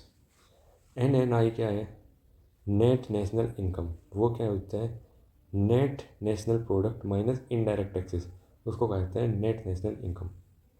तो ये आ जाते हैं इक्वेशंस हैं एक तरीके से, तो ये आ जाती हैं डायरेक्ट क्वेश्चंस में कि यहाँ पे क्या आएगा, ये दोनों दे दिए, ग्रोस क्या है, नेट माइनस डेप्रिसिएशन है, ऐसे पूछ लेता है, ठीक है, या फिर इनकी फुल फॉर्म पूछ लेंगे। तो what count in national income, national income में क्या क्या आता है, नेशनल इनकम में रेंट आ जाएगा, वेजेस आ जाएगा, बोनस आ जाएगा, इंटरेस्ट आ जाएगा, प्रॉफिट आ जाएगा।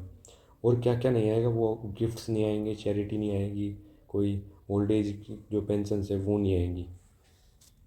और अभी जो मैंने बताया आपको फैक्टर्स क्या हैं, एनीथिंग दैट डज प्रोडक्शन, जो प्रोड्यूस करता हो कुछ, जैसे कि लैंड लेबर होगी, ठीक है, वो कुछ ना कुछ प्रोड्यूस कर रही, सर्विसेज दे रही या फिर कुछ गुड्स प्रोड्यूस कर रही, तो उसको कहा जाता है factors. Agency responsible for estimation of national income को जो एस्टिमेट करती हैं उस एजेंसी को कहा जाता है CSO, सेंट्रल स्टैटिस्टिकल ऑर्गेनाइजेशन, ठीक है। और agency responsible for collecting data of national income का डाटा कलेक्ट करती है वो है NISSO, national sample survey organisation. ये 1951 में बनाई गई, ये 1952 में बनाई गई। वही टाइम है फर्स्ट 5 ईयर प्लान का। और पर कैपिटल इनकम क्या होती है? नेशनल इनकम, GDP और GNP पर total population. National income GDP ले लो या फिर GNP ले लो, पर टोटल पॉपुलेशन करेंगे तो पर कैपिटल इनकम निकल जाती है। National income biggest share टर्जरी sector से आता है, जो कि सर्विसेज वगैरह का सेक्टर, इंडस्ट्रीज़ का है, उसमें 60% जो है वो कंट्रीब्यूट करता है नेशनल इनकम में। National income first time estimated by दादा भाई नौरोजी के द्वारा फर्स्ट टाइम नेशनल इनकम को एस्टिमेट करा गया। ये जो उन्होंने एस्टिमेट करा था वो नॉन साइंटिफिक मेथड था, और कब करा था? 1876 में पहली बार इंडिया की नेशनल इनकम एस्टिमेट करी गई थी।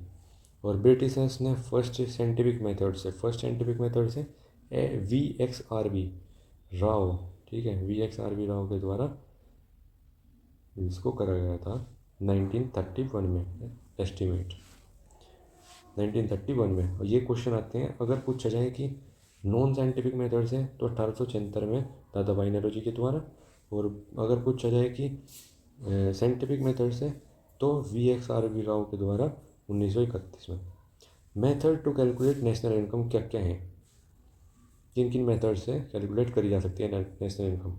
तो वैल्यू एडिड मेथड से करी जा सकती है, ठीक है, वैल्यू एडिड मेथड से करी जा सकती है, इनकम मेथड से करी जा सकती है, एक्सपेंडिचर मेथड से करी जा सकती है, कंजम्पशन मेथड से करी जा सकती है। अब हमें ये मेथड तो पढ़नी नहीं कि कैसे कैसे इनसे करी जा सकती है, पर हाँ अगर हमें बेसिक सी चीज़ें पढ़नी, यही हमारे एग्ज़ाम में आएगी। क्योंकि अगर हम पढ़ें तो इकोनॉमिक्स की बहुत मोटी मोटी किताबें होती हैं, अगर हम उनको पढ़ने लग जाएँ, पर क्या फ़ायदा जब हमारा वहाँ से क्वेश्चन आना ही नहीं। हमें तो अपने क्वेश्चन को टारगेट करना, जो हमारा क्वेश्चन मिलेगा हमें पेपर में। तो क्वेश्चन इन्हीं से आते हैं, जो ये पॉइंट्स मैं तुम्हें बता रहा हूँ कि नेशनल इनकम कहाँ से, किस चीज़ मेथड से कैलकुलेट होती है। तो वो मेथड के नाम आएंगे बस हमारे, एक्सपेंडिचर मेथड हो गया, कंजम्पशन मेथड हो गया, इनकम मेथड हो गया, वैल्यू एडिड मेथड हो गया, ठीक है, या फिर प्रोडक्ट मेथड हो गया, नेट आउटपुट मेथड हो गया, इनसे, ठीक है। ये कोई सा भी ऑप्शन दे देगा इनमें से कौन से नहीं होती, ठीक है, ऐसे क्वेश्चन आते हैं। बैलेंस ऑफ ट्रेड क्या है? It is the relationship between the nation's import and export of goods with remaining world over a certain period of time। एक साल में कितना इंपोर्ट और एक्सपोर्ट हो रहा, उसका जो डिफरेंस है ना, उसको कहा जाता है बैलेंस ऑफ ट्रेड। यानी कि अगर वो बैलेंस ऑफ ट्रेड पॉजिटिव है तो यानी कि हम एक्सपोर्ट ज़्यादा कर रहे हैं, और अगर वो नेगेटिव है तो यानी कि हम इंपोर्ट ज़्यादा कर रहे हैं। इसका और उसको दूसरी टर्म के नाम से क्या, कौन सी टर्म यूज़ होती है उसके लिए? अगर नेगेटिव बैलेंस ट्रेड है तो वो है ट्रेड डेफिसिट हो रहा है, इसका मतलब, ठीक है। अब आ जाती है बात टैक्सेशन। टैक्सेशन क्या है? Tax revenue. Tax is a compulsory payment by the citizens to the government. जो सिटीजन्स पे कर रहे हैं गवर्नमेंट को to meet the public expenditure के लिए, जैसे कि रोड बनवा रही है गवर्नमेंट तो उसके लिए क्या देते हैं? हम टैक्स देते हैं। वो है टैक्स रेवेन्यू, जो इकट्ठा होकर जाता है गवर्नमेंट के पास। अब टैक्स कितने तरीके के हैं भाई? टैक्स हैं डायरेक्ट टैक्स, ये 3 कैटेगरी में डिवाइडेड है। एक तो डायरेक्ट टैक्स, एक कैटेगरी तो ये होगी डायरेक्ट टैक्स यानी हम, और इनडायरेक्ट टैक्स है, ठीक है। डायरेक्ट टैक्स वो है जो हम डायरेक्टली पे कर रहे हैं, वो जो हमारी जेब से जा रहा है। इनडायरेक्ट टैक्स वो है जो हम इनडायरेक्टली नहीं दे रहे, पर हम जो प्रोडक्ट्स, जिस कंपनी के प्रोडक्ट्स दे रहे हैं वो कंपनी पे कर रही है उस प्रोडक्ट को, ठीक है। जो GST है वो तो है डायरेक्ट टैक्स, ठीक है ना। GST हो गया, या फिर हो गया इनकम टैक्स हो गया, या आगे बताऊंगा मैं तुम्हें कौन सा टैक्स कौन से में आता है, ठीक है ना। और इनडायरेक्ट में हमारे एक्सरसाइज और कस्टम्स, ये वाले टैक्स आ गए। और दूसरी कैटेगरी में डिवाइड करें अगर हम टैक्सेस को, तो प्रोग्रेसिव टैक्स है और एक रिग्रेसिव टैक्स है, ये भी हम आगे पढ़ने वाले हैं। और जो तीसरी कैटेगरी है उसमें आते हैं एड वैलोरम टैक्स और स्पेसिफिक टैक्स।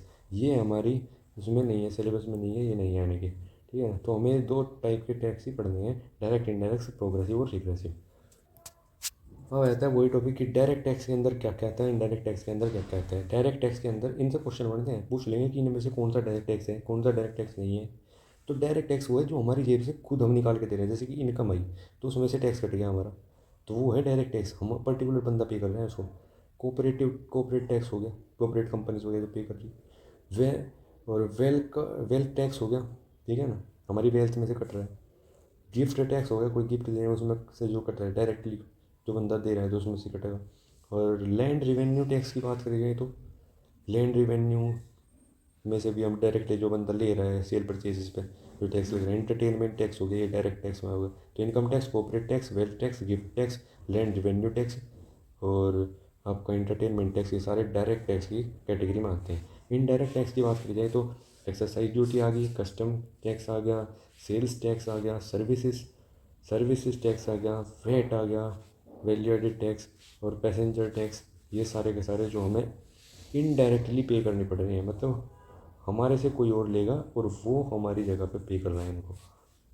और मैं बता दूं कि डायरेक्ट टैक्स के यहाँ पे एक्साइज टैक्स क्या है और कस्टम्स टैक्स क्या है, ये हम आगे पढ़ेंगे। वैसे बता देता हूँ मोटा मोटा। एक्साइज टैक्स वो है जो कंपनीज इंटरनल बेसिस पे जो कुछ प्रोडक्शन वगैरह कर रही है और गवर्नमेंट को जो पर्टिकुलर इनकम पे वो जो टैक्स दे रही है, उस पर जो प्रॉफिट पे जो टैक्स दे रही है अपना, तो उसको कहा जाता है एक्साइज टैक्स। और कस्टम्स टैक्स जो है जो बाहर से इंपोर्ट करा जा रहा, इंपोर्ट हो रहा है जो चीज़, उस पर जो टैक्स लगाया जा रहा है उसको कस्टम्स टैक्स कहा जाता है। आगे देखते हैं और ज़्यादा डिस्कस इसको। अब देखते हैं प्रोग्रेसिव टैक्स और रिग्रेसिव टैक्स क्या है। इनडायरेक्ट और डायरेक्ट टैक्स तो हमने देख लिया, अब प्रोग्रेसिव और रिग्रेसिव देखते हैं। प्रोग्रेसिव टैक्स क्या है, the rate of tax increases as the income increase. जैसे ही इनकम इंक्रीज करेगी टैक्स भी इंक्रीज कर जाएगा। और रिग्रेसिव टैक्स क्या है, the rate of tax decreases as the income increases. Income increase कर रही है मगर टैक्स डिक्रीज कर रहा है, तो ये क्या हो गया, ये रिग्रेसिव टैक्स हो गया। और ये क्या था, प्रोग्रेसिव टैक्स, यानी कि ये प्रोग्रेस करेगी तो ये भी, ये प्रोग्रेस करेगी तो ये नहीं करेगा, तो ये आ जाता है रिग्रेसिव टैक्स। इसका एग्जांपल क्या है, प्रोग्रेसिव टैक्स का एग्जांपल है इनकम का, ठीक है ना। Corporate tax, tax on companies is known as corporate tax. अब ये पर्टिकुलर टैक्स देखेंगे हम क्या, कौन सा टैक्स क्या है इसका मतलब, ठीक है। कॉर्पोरेट टैक्स क्या है, tax on companies is known as corporate tax. तो डोमेस्टिक कंपनी हो सकती है, फिर फॉरेन कंपनी हो सकती है वो, ठीक है ना। डोमेस्टिक कंपनी है तो 35% if turnover of 1 crore, 1 crore का टर्नओवर है तो 35% उसके प्रॉफिट में से गवर्नमेंट ले लेगी। और 40% टैक्स लेगी government if turnover more than 1 crore से ऊपर का जो होगा तो 40% लेगी, अगर डोमेस्टिक कंपनी है तो। अगर फॉरेन कंपनी है तो वो depend upon India and that country agreement, उस कंट्री के साथ में जो एग्रीमेंट कर रखा होगा इंडिया ने, उसी के हिसाब से उस कंट्री, उस कंपनी पे, उस फॉरेन कंपनी पे टैक्स रेट लगेगा, तो उसको कहा जाते हैं कॉर्पोरेट टैक्स। बात करी जाए कस्टम्स टैक्स, तो customs tax including tax on import and export, जो भी बताया मैंने जो है, तो India it is only on import. Export पे कोई टैक्स नहीं लगाता क्योंकि वैसे ही हमारा तो एक्सपोर्ट कम है इम्पोर्ट से, तो अगर हम और ज़्यादा लगा देंगे टैक्स तो वो और घट जाएगा। तो ये होते हैं कस्टम्स टैक्स। और एक्सरसाइज टैक्स क्या है, एक्सरसाइज ड्यूटी या फिर टैक्स क्या है, duty on products manufactured with in country, manufactured with in country, उसको कहते हैं एक्सरसाइज टैक्स। और एसटीटी क्या है, सिक्योरिटीज़ ट्रांजैक्शन टैक्स, इसकी फुल फॉर्म है। It is a tax it is tax transaction in stocks market imposed on total values of share boat and sold in the market. जो share market है ना, share market में अगर हम कोई भी ट्रांजैक्शन करते हैं, या हम उसको ले लें या हम उसको बेच लें, ठीक है ना, बॉट एंड सोल्ड दोनों पे ही टैक्स लगेगा, ठीक है ना। बोट पे भी लगेगा और सोल्ड पे भी लगेगा। तो उसको कहा जाता है, वो टैक्स किस चीज़ के लिए होता है, वो होता है सिक्योरिटी ट्रांजैक्शन, जो सिक्योर ट्रांजैक्शन प्रोवाइड करा जा रहा दोनों को, बायर को भी और सेलर को भी, तो उसके लिए दोनों को टैक्स देना पड़ता है। उसको कहा जाता है STT, securities transaction tax. This tax is on seller and also on buyer, seller पे भी लगेगा और बायर पे भी लगेगा। अब आ जाते हैं सर्विसेज टैक्स। सर्विसेज टैक्स कौन जो एम्प्लॉय होगा वही देगा services tax. Tax on services 15% का है वैसे तो, पर एक्चुअली इट इज़ 14% का था ये पहले, बट गवर्नमेंट ने और 2 टैक्स ऐड करे। एक तो है स्वच्छ टैक्स और किसान टैक्स, दोनों 0.5 तो 1% और इंक्रीज़ हो गया स्वच्छ टैक्स और किसान टैक्स। और अब बात करें स्टेट लेवल वैट की। State level VAT, it is the VAT introduced from 1 April 2005 में वैट को इंट्रोड्यूस करा गया था on the recommendation of Asim Das Gupta committee. Asim Das Gupta committee, ऐसे क्वेश्चन आ जाते हैं कि कौन सी कमेटी के द्वारा इसको रिकमेंड करा गया था स्टेट लेवल वैट को। एक तो सेंट्रल लेवल पे था, एक स्टेट लेवल पे था। Committee to replace sales tax, turnover tax, sur surcharge tax on sales tax. ठीक है, कई सारे टैक्सेस लग गए थे उसको। जब जैसे कि अब जीएसटी आ गया, बस एक ही टैक्स लगेगा और कोई टैक्स नहीं लगेगा, सारे टैक्सेस को इसने रिप्लेस कर दिया जीएसटी ने, गुड्स एंड सर्विसेज टैक्स। तो उससे पहले वैट लगता था। वैट ने भी दो चार टैक्सेस को, जैसे कि सेल्स टैक्स था, टर्नओवर टैक्स था, या फिर सेल्स टैक्स के ऊपर जो टैक्स लगता था वो टैक्स था, इन सबको हटा के स्टेट लेवल टैक्स आ गया था। और कौन सी कमेटी ने इसको रिकमेंड करा था? असीम दास गुप्ता कमेटी के द्वारा इसको रिकमेंड करा गया था। और कब इसको इंट्रोड्यूस करा गया वैट को? 1 अप्रैल 2005 में इसको इंट्रोड्यूस करा गया। अब देख लेते हैं RBI, reserve bank of India, जिसको अलग अलग नाम से जाना जाता है, जैसे कि मिंट स्ट्रीट के नाम से जाना जाता है, सेंट्रल बैंक के नाम से जाना जाता है, बैंकर्स बैंक के नाम से जाना जाता है। ठीक है, 1934 में आरबीआई एक्ट के तहत on the recommendation of Young Hiltons committee के रिकमेंडेशन पे आरबीआई का गठन हुआ 1934 के आरबीआई एक्ट के तहत। आरबीआई कब बना? 1 अप्रैल 1935 में आरबीआई वाज एस्टेब्लिश्ड।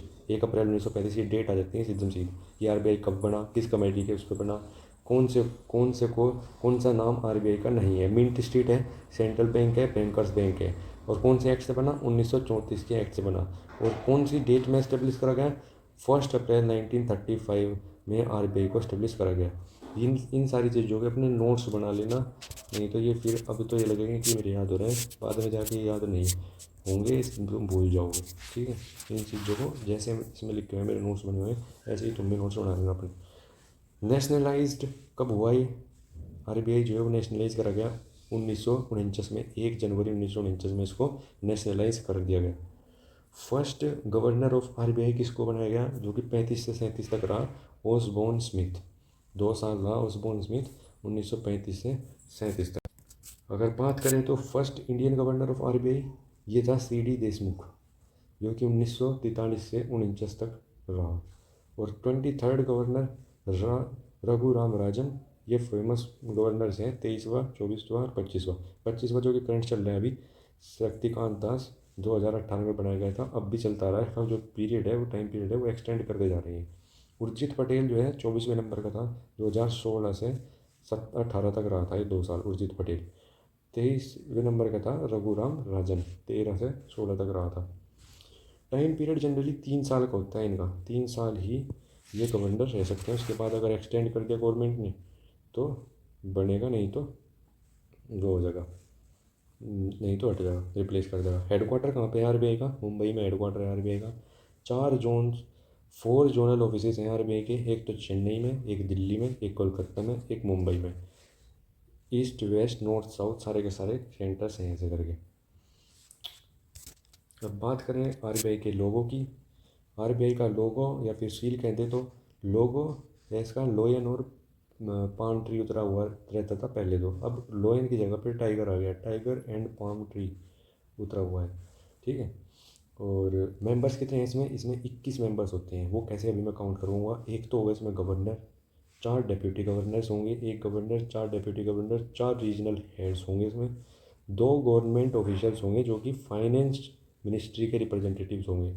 ठीक है, एक हो गया गवर्नर, 4 हो गए डेप्यूटी गवर्नर्स, 4 हो गए रीजनल हेड्स, 2 हो गए गवर्नमेंट ऑफिशियल्स, और बाकी के 10 बचे वो appointed by central government directors होते हैं, 10 इसमें। ठीक है, तो 4 4 8 और 10 2 10 और 10 20 और 1 21, टोटल 21 मेंबर्स होते हैं इसमें। तो ये पूछ लेता है कि कितने डिप्टी गवर्नर है, कितने रीजनल हेड्स होते हैं, कितने डायरेक्टर्स होते हैं आरबीआई में। ठीक है, ऑफिशियल ईयर ऑफ आरबीआई क्या कौन सी मानी जाती है? 1 जुलाई से 30 जून तक जो है ऑफिशियल ईयर मानी जाती है, 1 साल वो आरबीआई की। RBI can mint, RBI can print a maximum of 10,000 का नोट। सबसे बड़ा नोट जो आरबीआई प्रिंट कर सकता है वो 10,000 का नोट प्रिंट कर सकता है। और आरबीआई ने जो 10 का नोट जो प्रिंट करा था जिस पर गांधी की फ़ोटो लगी हुई थी, वो 1996 में प्रिंट करा था। सबसे पहला नोट जिस पर गांधी की फ़ोटो लगी हुई थी 10 का, 1996 में। 1 रुपये का नोट जो है, 1 रुपये note could be issued by finance ministry के द्वारा इसको इशू करा जा सकता है। बट सर्कुलेट इसको फिर भी आरबीआई ही करेगा, ठीक है। और सारे नोट्स जो है वो आरबीआई ही इशू करेगा, और 1 रुपये का नोट जो है वो फाइनेंस मिनिस्टर कर सकता है, ठीक है। कोइनेज एक्ट 2011 क्या कहता है कि 1 रुपये का note will have finance secretary sign and above it governor of RBI sign. और सारे नोट जितने भी तुम देखोगे 100 का, 50 का, 200 का, 500 का, सब पे आरबीआई गवर्नर के साइन होंगे। और अगर जो 1 रुपये का नोट होता था पहले, वो उस पर साइन होते थे फाइनेंस सेक्रेटरी के। ये जो मिनिमम रिजर्व सिस्टम है, type of note system in India, कितने तरीके के नोट सिस्टम है इंडिया में। और जो मिनिमम रिजर्व सिस्टम है वो क्या कहते हैं कि RBI has to reserve 200 crore रुपए रिजर्व करके रखने होंगे आरबीआई को अपने पास में, जिसमें से 115 करोड़ जो है वो गोल्ड बुलियन रिजर्व, गोल्ड की फॉर्म में रखने होंगे, और 85 करोड़ जो है वो रखने होंगे फॉरेन करेंसी की फॉर्म में, ठीक है।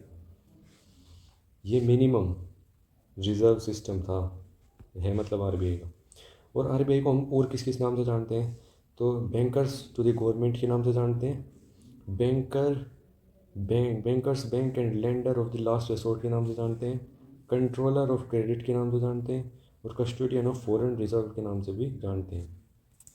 और for printing of notes, SPMCIL ये है एक कंपनी, और एक है BRBNMPL। SPMCIL की बात करें तो security printing and minting corporation of India limited, जो कि प्रिंटिंग प्रेस है, एक नासिक में महाराष्ट्र में, एक देवास में मध्य प्रदेश में, दो होगी नोट प्रिंटिंग की, जो कि इस कंपनी के अंडर आती हैं। और बात करें जाए BRBNMPL की, तो भारतीय रिजर्व बैंक नोट मुद्रा प्राइवेट लिमिटेड, ये प्रिंटिंग प्रेस है इसकी, एक तो मैसूर कर्नाटक में, एक सलबोनी वेस्ट बंगाल में। तो ये 4 नोट की आ गई। आगे देखते हैं। तो नोट की हो गई थी, अब आते हैं मिंटिंग ऑफ कॉइन। कॉइन कहाँ पे बनते हैं, SPMCIL जो है वहाँ पे बनते हैं। 4 मिंट्स लोकेशन है, एक तो मुंबई में इस कंपनी के तहत बनते हैं, एक तो मुंबई में, एक नोएडा में, एक कोलकाता में, एक हैदराबाद में। जो सिक्के हैं वो उनकी छपाई होती है। आरबीआई की मॉनेटरी पॉलिसीज़ देखते हैं क्या क्या है और क्या क्या ये कहती हैं।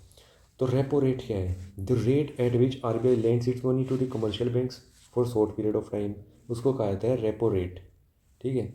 जिसमें आरबीआई जिस रेट पे अपने पैसे को कमर्शियल बैंक जो और बैंक हैं उनमें रखता है, उनको देता है जिस रेट पे, तो उसको रेपो रेट बोलते हैं। Direct proportional to inflation, directly proportional है इन्फ्लेशन के साथ जो है। अगर इन्फ्लेशन बढ़ेगा तो ये रेट भी बढ़ जाता है, ठीक है। If repo rate increases bank will not get money, समझना इस बात को कि अगर रेपो रेट इंक्रीज़ हो गया तो बैंक को पैसे नहीं मिलेंगे, या बैंक नहीं लेगा क्योंकि उसको फ़ायदा नहीं होगा उस चीज़ से। और market liquidity will be reduced, और मार्केट में जो पैसे की कमी हो जाएगी, अगर इन्फ्लेशन थी तो, और इन्फ्लेशन कंट्रोल में आ जाएगी जब मार्केट में लिक्विडिटी कम होगी तो इसका भी इस्तेमाल करता है आरबीआई, जो इन्फ्लेशन है उसको कंट्रोल करने के लिए रेपो रेट बढ़ा घटा देता है, ठीक है। और बैंक रेट क्या है, जिसका दूसरा नाम डिस्काउंट रेट है और री डिस्काउंट रेट्स है, ठीक है। तो बैंक रेट क्या है, रेपो रेट ही बैंक रेट है अगर वो लॉन्ग टाइम के लिए दिया जाए। रेपो रेट कौन दे रहा था, आरबीआई दे रहा था कमर्शियल बैंक्स को, जिस रेट पर पैसा उसको बोलते हैं रेपो रेट, अगर वो शॉर्ट पीरियड के लिए दे तो। अगर वो लॉन्ग पीरियड के देना, रेपो रेट को बैंक रेट बोला जाता है, या फिर डिस्काउंट रेट, या फिर री डिस्काउंट रेट, ठीक है ना। RBI use to maintain a gap of 0.5% between repo rate and reverse repo rate. अब रिवर्स रेपो रेट क्या है, रिवर्स रेपो रेट वो रेट है जिससे जिस पे अब तो आरबीआई दे रहा था पैसा इनको, अब आरबीआई इनसे पैसा लेगा तो किस रेट पर लेगा। अब तुम बोलोगे आरबीआई को क्या ज़रूरत है पैसा लेने की, आरबीआई कमर्शियल बैंक से पैसा लेके उस पैसे को उसमें लगाता है, जैसे कि कोई रिजर्व्स इकट्ठे करने हो उसको, या गवर्नमेंट को देना हो, आरबीआई गवर्नमेंट को देना हो पैसा तो बैंक से लेगा लोन वगैरह पे, ठीक है ना। तो या फिर इंटरनेशनल मार्केट में लगाना हो पैसा तो इन काम के लिए लेते हैं। तो जिस जिस रेट पे आरबीआई पैसा लेगा कमर्शियल बैंक से उसको रिवर्स रेट बोलते हैं। और आरबीआई इन दोनों में, रेपो रेट में और रिवर्स रेपो रेट में 0.5% का फ़र्क रखता है, तो उससे इसका प्रॉफिट निकल जाता है, ठीक है ना। यानी कि देगा महंगा, रेपो रेट ज़्यादा होगा हमेशा रिवर्स रेपो रेट से। वही है, अब यहाँ पे रिवर्स रेपो रेट बता रखा है, the rate at which RBI take money from the commercial bank for short period of time. अब बात करते हैं सीआरआर की। कैश रिजर्व रेशियो क्या होता है? अब तुम्हें बोरिंग लग रहा होगा पूरा टॉपिक, पर इनमें से क्वेश्चन आता है, तुमने देखा होगा रिवर्स रेपो रेट क्या होता है, वो डायरेक्टली पूछ लेगा। बैंक पैसा ले रहा है, दे रहा है, स्टेटमेंट वाले क्वेश्चन बना देगा इसमें से, या फिर पूछ लेगा कि अब की बार क्या रेट रहेगी। तो रेट चल रही है 6.25 की, ठीक है। कैश रिजर्व रेशियो क्या है? CRR। Every commercial bank has a deposit some percent of its net. Commercial bank कुछ डिपॉजिट करके रखता है, जो कि डिपॉजिट टू आरबीआई करके रखता है, और वो आरबीआई उस पर इंटरेस्ट भी नहीं देगा। और आरबीआई ने ये सब के लिए मैंडेटरी करके रखा है, सब कमर्शियल बैंक्स के लिए, कि कुछ परसेंट ऑफ देयर नेट, जो उनका नेट है, मतलब जितना पैसा उनके पास में जमा हो रखा है, जितना वे डिपॉजिट करके खुद के पास में स्टोर करके रख रहे हैं, उसका कुछ परसेंट जो फिक्स परसेंट बना के रख रखी है, जो रेशियो तय कर रखी है आरबीआई ने, तो उसको कैश रिजर्व रेशियो कह रखा है, वो उन्हें आरबीआई में जमा करके रखना पड़ेगा। और उस पर आरबीआई इंटरेस्ट भी नहीं देगा, एक तरीके से सिक्योरिटी के लिए, बैंक सिक्योरिटी के लिए। और इन्फ्लेशन में सीआरआर को आरबीआई इंक्रीज़ कर देता है। जब मार्केट में पैसा बहुत ज़्यादा है, तो वो क्या कर कोशिश करता है कि कहीं से भी पैसा मार्केट से अपने पास लेके आना है आरबीआई। तो वो पैसा खींचने के लिए जो सीआरआर है, कैश रिजर्व रेशियो, को इंक्रीज़ कर देगा, जिससे कि उसके पास में बैंक से ज़्यादा पैसा आ जाएगा, कमर्शियल बैंक से, और कमर्शियल बैंक उतना ज़्यादा लोन नहीं दे पाएंगे मार्केट में। और डिफ्लेशन की बात करी जाए तो CRR decrease by RBI. Deflation के टाइम पे डिक्रीज़ करेंगे तो पैसा कमर्शियल बैंक के पास में ज़्यादा होगा, वो ज़्यादा लोन देंगे। ज़्यादा लोन देंगे तो लोगों के पास ज़्यादा पैसा होगा। ज़्यादा पैसा होगा तो वो ज़्यादा चीज़ें खरीदेंगे। ज़्यादा चीज़ें खरीदेंगे तो जो सस्ती जो महंगाई आ गई थी मार्केट में, वो जो है वो कंट्रोल में आ जाएगी। अब बात करें एसआईआर की, तो statutory liquidity ratio. Liquid assets in form of cash और गोल्ड, गवर्नमेंट सिक्योरिटीज़, इनको कहा जाते हैं statutory liquidity ratio. Government securities क्या है?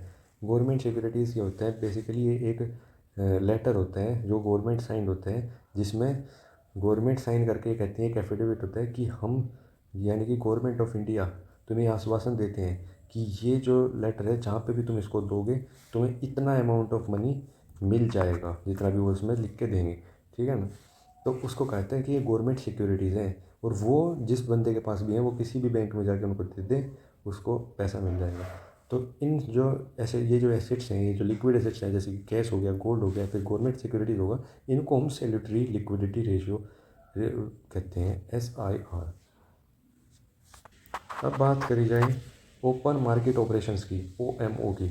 RBI sells is securities to get money from banks, से जो करता है मनी लेने के लिए, जो सिक्योरिटीज़ अपनी सेल करता है आरबीआई, क्योंकि आरबीआई पैसा लेकर कहाँ जाएगा, गवर्नमेंट को देगा, गवर्नमेंट के उसमें लगा होगा।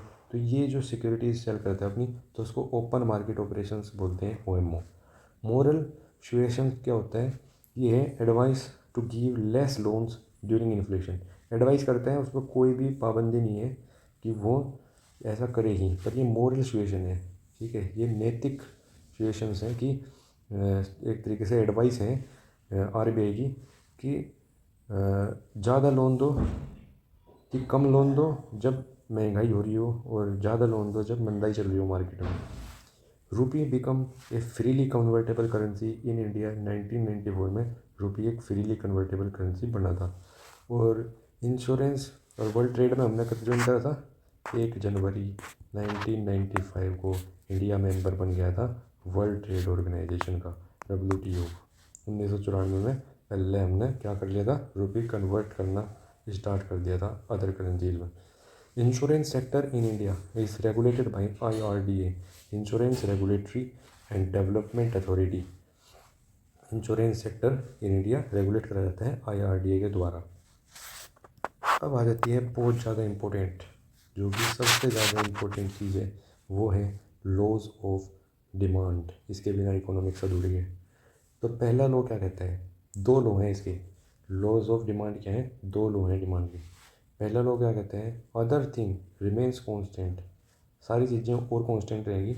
Demand of the good falls with rise of price. Price और डिमांड का देखो ये एक चार्ट है, प्राइस डिमांड क्वांटिटी। अगर हम क्या करें, अगर हम प्राइस क्या होंगे, अगर demand of a good falls with rise of price, अगर हम प्राइस बढ़ा दें तो क्वांटिटी कम बिकेगी, तो इसका मतलब डिमांड कम हो रही है प्राइस बढ़ने पे, और प्राइस घटने पे डिमांड ज़्यादा हो रही है। देखो, अगर हम प्राइस ज़्यादा कर देते हैं, प्राइस ज़्यादा है, ये प्राइस कम है, ये प्राइस ज़्यादा है, तो प्राइस ज़्यादा हुई तो डिमांड तो क्वांटिटी कम बिकेगी, ठीक है ना। और इसको हम उल्टा भी समझ सकते हैं कि कम क्वांटिटी है तो वो ज़्यादा प्राइस पे बिकेगी, ऐसे भी कर सकते हैं। तो डिमांड जो है वो ज़्यादा कहाँ पे होगी, डिमांड ज़्यादा होगी कम प्राइस पे ज़्यादा डिमांड होगी, ठीक है ना। तो ये है पहला लॉ कि जो डिमांड है वो इन्वर्सली प्रोपोर्शनल टू प्राइस है। प्राइस ज़्यादा होगा तो डिमांड कम होगी। अब देखते हैं नेक्स्ट, ये दो चीज़ देख लेते हैं हम, ये एक्सपेंशन ऑफ डिमांड, ठीक है ना। डिमांड कब एक्सपेंड करेगी, high demand at low price, जब लो प्राइस होगा तो expansion of demand, high demand होगी। और जब हाई प्राइस होगा तो लो डिमांड होगी, इसको बोलते हैं कॉन्ट्रैक्शन ऑफ डिमांड। और जब भी डिमांड चेंज करने लगे due to other factors other than price of commodity, पहले में क्या था, और फैक्टर सारे कांस्टेंट थे और प्राइस भी डायरेक्टली प्रोपोर्शनल था डिमांड। तो यहाँ पे क्या है, अगर और सारे फैक्टर्स रोल अदा करने लगे इसमें प्राइस के अलावा, तो चेंज क्या होगा इसमें, डिमांड में क्या फ़र्क पड़ेगा कि प्राइस तो रहेगा सेम और डिमांड जो है वो अलग अलग होने लग जाएगी, ठीक है ना। सेम प्राइस पे क्वांटिटी ज़्यादा अलग अलग मिलने लग जाएगी अगर जिनका फैक्टर, जैसे कि क्वालिटी मैटर करने लग जाए, क्वालिटी ऑफ प्रोडक्ट्स, ठीक है ना। तो क्वांटिटी तो इसकी भी उतनी मिलेगी, इसकी भी उतनी मिलेगी, सेम प्राइस पे मिलेगी, पर डिमांड किसकी ज़्यादा होगी, जिसकी क्वालिटी अच्छी होगी। तो कोई और फैक्टर इसमें डिपेंड कर रहा है ना, तो प्राइस डिपेंड कर रही ना इसमें क्वांटिटी डिपेंड कर रही।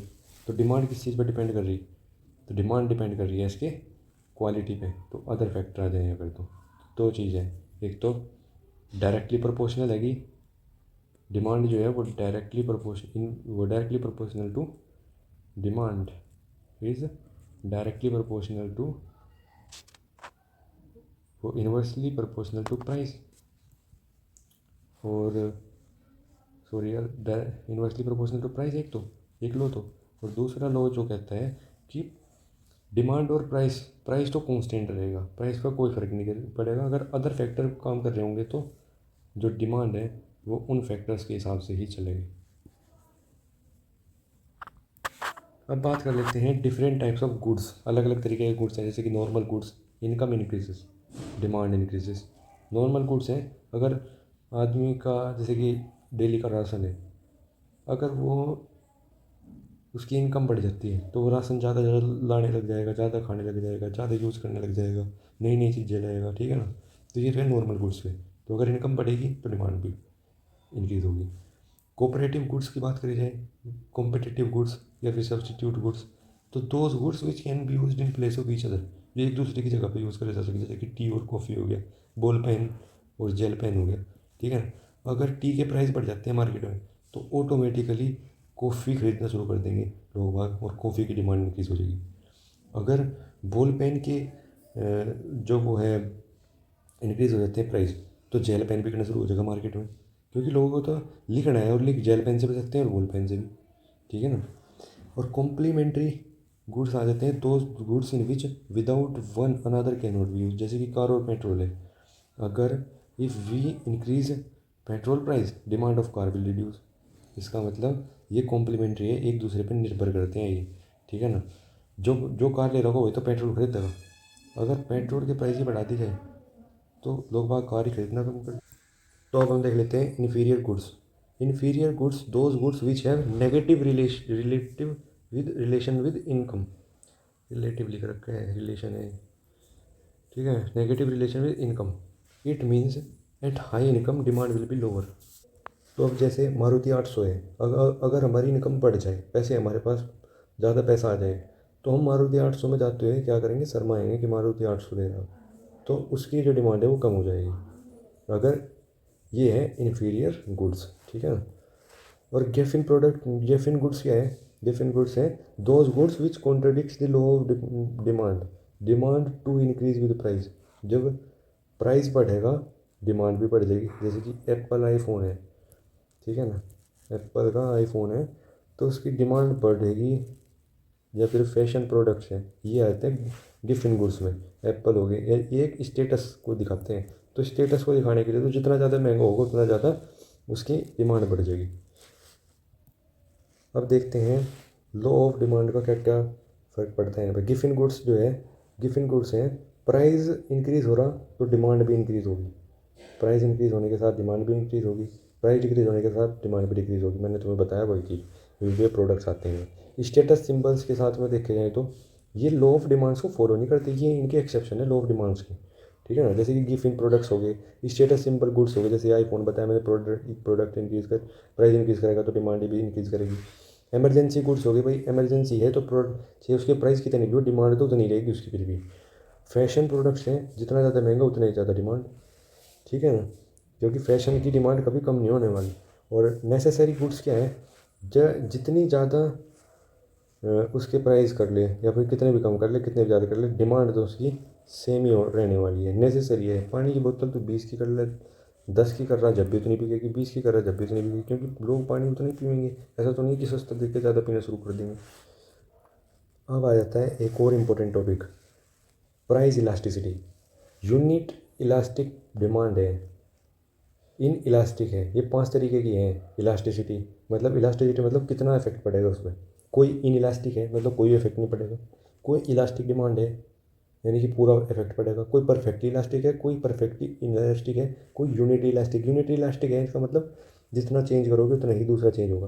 When the change in price percentage change in price produced equal amount of percentage change in demand, यानी कि जो इलास्टिसिटी यूनिट इलास्टिक डिमांड है वो इक्वल्स टू 1 होगा। इन इलास्टिक का मतलब क्या है, लेस इलास्टिक डिमांड। इसका मतलब क्या है, जब the proportionate change in demand is smaller than the price, तो चेंज इन डिमांड उससे कम होगा जितना हमने प्राइस बढ़ाया ना। अगर हमने यहाँ पे प्राइस 10 बढ़ाया था तो 10 ही डिमांड कम हुई थी। अगर हम यहाँ पे 10 प्राइस इनक्रीज करेंगे ना तो यहाँ पे जो है, जो डिमांड पहले 10 थी वो 8 ही बचेगी, ठीक है ना। तो इसका मतलब वो यहाँ पे बराबर कम हुई थी, यहाँ पे कुछ कम कम होगी, ठीक है ना, डिमांड कम होगी। और इलास्टिक डिमांड की बात करें तो अगर हमने प्राइस 10 बढ़ा देना तो डिमांड 15 हो जाएगी कम। यहाँ पे क्या था, डिमांड 10 ही कम होगी, बराबर होगी, प्रपोर्शनेट रहेगी दोनों चीज़ें। यहाँ पे कुछ कम होगी, यहाँ पे कुछ ज़्यादा हो जाएगी। अब बात करते हैं परफेक्टली इन इलास्टिक। इसका मतलब कोई इफेक्ट नहीं पड़ने का, परफेक्टली इन इलास्टिक है। इसका मतलब प्राइस कितना ही बढ़ा लो डिमांड जित जहाँ पे है उतनी की उतनी रहेगी। परफेक्टली इलास्टिक का मतलब क्या है कि अगर तुमने थोड़ा सा भी कुछ छेड़छाड़ करी ना प्राइस के साथ में, थोड़ा सा भी बढ़ाया प्राइस या घटाया प्राइस, तो इतना सेंसिटिव होगा, इतना sensitive to the change in price होगा कि वो जो डिमांड है वो बिल्कुल धरती में लगेगी, मतलब पूरी कम हो जाएगी डिमांड। ये ग्राफ है उस चीज़ को समझाने के लिए। देखो हाईली इलास्टिक है, हाईली इलास्टिक है, इसका मतलब इसको हम परफेक्टली इलास्टिक भी बोल सकते हैं। अगर हम इसको देखो, परफेक्टली इलास्टिक तो बोल नहीं सकते, अगर हम इसको प्राइस को इंक्रीज़ करेंगे तो डिमांड देखो जिस हिसाब से यहाँ पर डिस्टेंस है उससे 2 गुना के करीब है, यानी कि बहुत ज़्यादा डिमांड पे असर पड़ेगा। प्राइस थोड़ा सा इंक्रीज़ करा, डिमांड पे बहुत ज़्यादा असर पड़ा, प्राइस पे बहुत ज़्यादा असर पड़ा, डिमांड पे भी उतना का उतना ही असर पड़ा। यही यूनिटरी बराबर असर पड़ेगा। लो इलास्टिसिटी है कि प्राइस तो हमने बहुत ज़्यादा इंक्रीज़ करा था, लो इलास्टिसिटी है पर ज़्यादा कुछ फ़र्क नहीं पड़ने का, तो थोड़ा ही फ़र्क पड़ा। जीरो इलास्टिसिटी है, तुम ये कहोगे कि इलास्टिसिटी का यूज़ क्या है। अब यूज़ भी बताऊंगा मैं, इसके बाद बताऊंगा यूज़ क्या होता है इलास्टिसिटी का, कि इसका हमारे ऊपर क्या असर पड़ता है और किसी शॉपकीपर वगैरह के ऊपर क्या असर पड़ता है, उस चीज़ को भी मैं आगे जाकर उसका रिलेशन भी बताने वाला हूँ। जीरो इलास्टिसिटी क्या है कि डिमांड पर कोई असर नहीं पड़ने का, बिल्कुल भी इलास्टिक नहीं है वो, जीरो इलास्टिक है, यानी कि परफेक्टली इन इलास्टिक इसका दूसरा नाम हो जाएगा, परफेक्टली इन इलास्टिक। ये होगा परफेक्टली इन इलास्टिक, ठीक है। यानी कि तुम प्राइस कितना बढ़ाओ घटाओ कुछ भी करो, जो डिमांड है वो उतनी की उतनी ही रहेगी, ठीक है, परफेक्टली इन इलास्टिक। इलास्टिक का मतलब यहाँ पे तुम चेंज मान लो कि क्या चेंज आएगा डिमांड पे प्राइस के इंक्रीज या डिक्रीज करने का, ठीक है। ये जो है ये हमारे उसमें नहीं है, नेगेटिव इलास्टिसिटी हमारे उसमें नहीं है ये। अब देखते हैं, ये देख लेते हैं शिफ्टिंग ऑफ टैक्सेस क्या है, इम्पैक्ट क्या क्या पड़ेगा टैक्स का। कस्टमर पे ज़्यादा पड़ेगा या प्रोड्यूसर पे ज़्यादा पड़ेगा? अगर वो प्रोडक्ट ऐसा है कि उसकी इलास्टिसिटी यूनिटरी इलास्टिक डिमांड है, उसकी यूनिट इलास्टिक डिमांड है, इसका मतलब अगर तुम प्राइस जितना बढ़ाओगे उतना ही डिमांड पर असर पड़ेगा। तो प्रोड्यूसर ही क्यों लेगा सारा का सारा टैक्स का बोझ? वो आधा कंज्यूमर को दे देगा, ठीक है ना। हाफ हाफ डिवाइड करेंगे दोनों में। इस चीज़ को कंट्रोल कौन कर रहा है? इस चीज़ को प्रोड्यूसर कंट्रोल कर रहा है। और वो अपना भी देख रहा है कि तेरे उस पर बिजनेस पर कोई फ़र्क तो नहीं पड़ रहा है इस चीज़ का, कि अगर यूनिट इलास्टिक है, ठीक है ना, जितना ये उस प्रोडक्ट का प्राइस बढ़ा होगा, डिमांड उतनी ही कम होगी। अगर वो सारा ही लोड इसको दे देगा तो प्राइस कंज्यूमर को दे देगा, टैक्स का लोड, तो प्राइस बढ़ जाएगा ऑटोमेटिक। अगर प्राइस बढ़ गया तो डिमांड कम हो जाएगी, अब इसको नुकसान होगा इस चीज़ में। और अगर ये सारा का सारा लोड खुद पे ले ले तो प्राइस फिर भी ऑटोमेटिक बढ़ जाएगा। तो कुछ प्राइस ये अपने, तो इसको लॉस हो जाएगा उस चीज़ का। तो कुछ प्राइस ये टैक्स का खुद से देता है, कुछ कंज्यूमर पे डालता है। तो बात करी जाए इन इलास्टिक प्रोडक्ट्स की, इन इलास्टिक या फिर लेस इलास्टिक डिमांड्स, इसका मतलब क्या है? अगर हमने प्राइस ज़्यादा बढ़ाया तो डिमांड कुछ कम ही घटेंगे as compare to unit elastic, ठीक है ना। अगर यहाँ पे 10 घट रही थी तो यहाँ पे 8 ही घटेगी डिमांड। तो ज़्यादा, तो जब कुछ ज़्यादा फ़र्क नहीं पड़ने वाला, ठीक है ना, प्राइस बढ़ाने का कुछ ज़्यादा फ़र्क नहीं पड़ने वाला, तो ज़्यादा क्यों ना टैक्स ज़्यादा कंज्यूमर से ले लिया जाए, तो प्रोड्यूसर देगा कम। इलास्टिक डिमांड की बात करी जाए या फिर मोर इलास्टिक डिमांड की बात करी जाए, कि भाई अगर तुमने प्राइस थोड़ा सा भी बढ़ाया ना तो डिमांड बहुत ज़्यादा घट जाएगी। तुमने प्राइस एक बढ़ाया तो डिमांड 2 गुना घट जाएगी, ठीक है ना। तो उस केस में प्राइस बिल्कुल भी बढ़ाने का नहीं, प्रोड्यूसर जो है, जो उसको बढ़ाना है उस प्रोडक्ट को, वो खुद ही दे देगा सारा टैक्स। क्योंकि अगर तुमने टैक्स लेने की कोशिश करी तो उसे प्राइस बढ़ाना पड़ेगा, और अगर उसने प्राइस बढ़ा दिया तो उसकी डिमांड जो है वो कई गुना घट जाएगी, उससे लॉस हो जाएगा। उसको उस लॉस से बचने के लिए सारा टैक्स खुद भरेगा। परफेक्टली इन इलास्टिक डिमांड की बात करी जाए तो परफेक्टली इलास्टिक यानी कि कोई असर नहीं पड़ेगा, कितना भी प्राइस बढ़ाओ कितना भी प्राइस घटाओ, जो डिमांड है वो रहेगी बस, ठीक है ना, कोई चेंज नहीं है। तो बात करी जाए तो सारा का सारा टैक्स क्यों ना कंज्यूमर से ही ले लिया जाए, तो भी यहाँ पे सातिर बन जाता है प्रोड्यूसर। तो यहाँ पे कोई भी टैक्स नहीं देगा, एक सारा इस पे से ले लेगा। और बात करी जाए परफेक्टली इलास्टिक डिमांड की, यानी कि अगर जो तूने थोड़ा सा भी बढ़ाया और थोड़ा सा भी घटाया तो डिमांड बिल्कुल जीरो हो जाएगी। यानी क्योंकि उस प्रोडक्ट का कंपटीशन इतना है मार्केट में, तूने थोड़ा सा ज़्यादा बढ़ाया तो लोग बाग दूसरी कंपनी का लेना स्टार्ट कर देंगे। वो होते हैं परफेक्टली इलास्टिक डिमांड उस चीज़ की। तो सारा का सारा प्रोड्यूसर ही देगा टैक्स। कुछ फॉर्म्स ऑफ मार्केट हैं, जैसे कि परफेक्ट कंपटीशन है कुछ प्रोडक्ट्स का मार्केट में, तो परफेक्ट कंपटीशन है। कुछ मोनोपोलीज है कुछ कंपनीज की, कुछ मोनोपोलिस्टिक है कंपनीज, कुछ ओलिगोपोलीज हैं, कुछ डिओपोली है, कुछ मोनोफोन्स फोनसी है। तो इन चीज़ों को हम देखते हैं क्या क्या इनका मीनिंग क्या है, किस इन टर्म्स को ये किस चीज़ को डिनोट करनी है। तो जो परफेक्ट कंपटीशन होता है, perfect competition, very large number of buyers और सेलर हैं उस मार्केट में। ये उस फॉर्म की मार्केट है जिसमें फ्री एंट्री है, कोई भी आओ अपनी कंपनी को चलाओ, कोई भी अपना फिर्म जो होती है इंडस्ट्री एस्टेब्लिश करो, और कोई भी छोड़ के जा सकता है, कोई भी आके खड़ा कर सकता है, ठीक है। तो ये क्या है, इसमें क्या है, लॉन्ग रन में अगर कोई लंबी रेस ज़्यादा दिन तक इसको चलाता है तो उसको तो प्रॉफिट होगा, नॉर्मल प्रॉफिट होगा। और अगर उसको कोई ऐसा है कि 1-2 साल करके छोड़ दे इस काम को, तो वो है एब नॉर्मल प्रॉफिट होगा या फिर एब नॉर्मल लॉस होगा, और या फिर होने वाला है नॉर्मल प्रॉफिट, जिसमें हाई चांसेस होते हैं कि एब नॉर्मल लॉस हो जाए इसके। आइडेंटिकल होमोजीनियस प्रॉब्लम्स आएंगे इसमें, जो कि सभी बात नहीं है, वो सेम प्रॉब्लम आने वाली है परफेक्ट कंपटीशन में।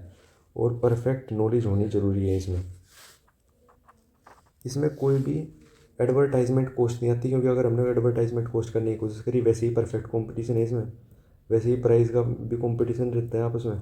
तो अगर हमें एडवर्टाइजमेंट कॉस्ट इसमें लगा दी तो वो जो पैसा हम रिकवर करने के लिए प्राइस इंक्रीज़ करेंगे, अगर प्राइस इंक्रीज़ करती है तो डिमांड गिर जाएगी, ठीक है। और यूनिफॉर्म प्राइस इसमें रहते हैं, जैसे कि 5 रुपये वाला पेन है तो 5 रुपये का ही रहेगा, ठीक है। उसको अगर जो भी फिल्म उस प्राइस को इंक्रीज़ करने की कोशिश करेगी तो वो सब उसकी जो डिमांड है उस कंपनी के पेन की वो गिर जाने वाली है, इससे नुकसान उसी कंपनी का रहेगा। तो इस तरीके से हम समझ सकते हैं कि यहाँ पे परफेक्ट कंपटीशन है एक, और मैनी बायर और मैनी सेलर्स हैं। तो इसमें एक परफेक्टली इलास्टिक मैकेनिज्म काम करता है। मोनोपोली की बात करी जाए तो मैनी बायर्स है, इसमें खरीदने वाले बहुत सारे हैं मगर सेलर एक ही है। मोनोपोली है किसी चीज़ की, तो फिर में full control over supply supply वगैरह पे फिल्म का पूरा कंट्रोल है। इसमें लॉन्ग रन पे एबनॉर्मल प्रॉफिट, बहुत ज़्यादा प्रॉफिट होने वाला है, और शॉर्ट रन पे इसमें एबनॉर्मल प्रॉफिट भी हो सकता है, तुम्हें एबनॉर्मल लॉस भी हो सकते हैं, ठीक है ना, और नॉर्मल प्रॉफिट भी हो सकते हैं। जब जब ये मोनोपोली है तो एब्सेंस ऑफ क्लोज सब्सटीट्यूट तो मिलने वाला ही नहीं है बिल्कुल भी प्रोडक्ट का, यानी कि खरीदना तो तुम्हें वहाँ से ही पड़ेगा। तो एब्सेंस ऑफ एडवर्टाइजमेंट को, तो वो एडवर्टाइजमेंट क्यों करेगा, क्योंकि एक ही फिल्म है बनाने वाली, एक ही कंपनी है बनाने वाली, तो दूर, तो इतनी जगह तो वो एडवर्टाइजमेंट क्यों करेगी। तो लेस इलास्टिक डिमांड है इसकी, ठीक है। मोनोपोलिस्टिक कंपटीशन में क्या होता है, very large number of buyers and sellers है, शॉर्ट रन नॉर्मल प्रॉफिट है इसमें शॉर्ट रन में, और लॉन्ग रन की बात करें तो नॉर्मल प्रॉफिट हो सकता है, नॉर्मल लॉस हो सकता है, और नॉर्मल प्रॉफिट हो सकता है लॉन्ग रन में। अब मैनी सेलर है, मैनी बायर है, हैवी एडवर्टाइजमेंट कॉस्ट लगेगी, मोर इलास्टिक डिमांड कर्व होता है इसका, ठीक है ना, और इंडस्ट्री इज़ प्राइस मेकर, मतलब प्राइस मेकर होती है इंडस्ट्री। अगर इंडस्ट्री है तो ज़्यादा बड़ी बड़ी मशीनें होंगी, कम टाइम में कम रिसोर्सेज का यूज़ करके ज़्यादा प्रोडक्ट बन सकेंगे, और फिल्म कहेगा तो फिल्म में खर्च ज़्यादा आएगा प्रोडक्ट को बनाने में, और इसलिए इनका प्रॉफिट भी कम रहेगा। तो film is price taker, starting में तो प्राइस लगेगा ही लगेगा फिल्म को डेवलप करने में।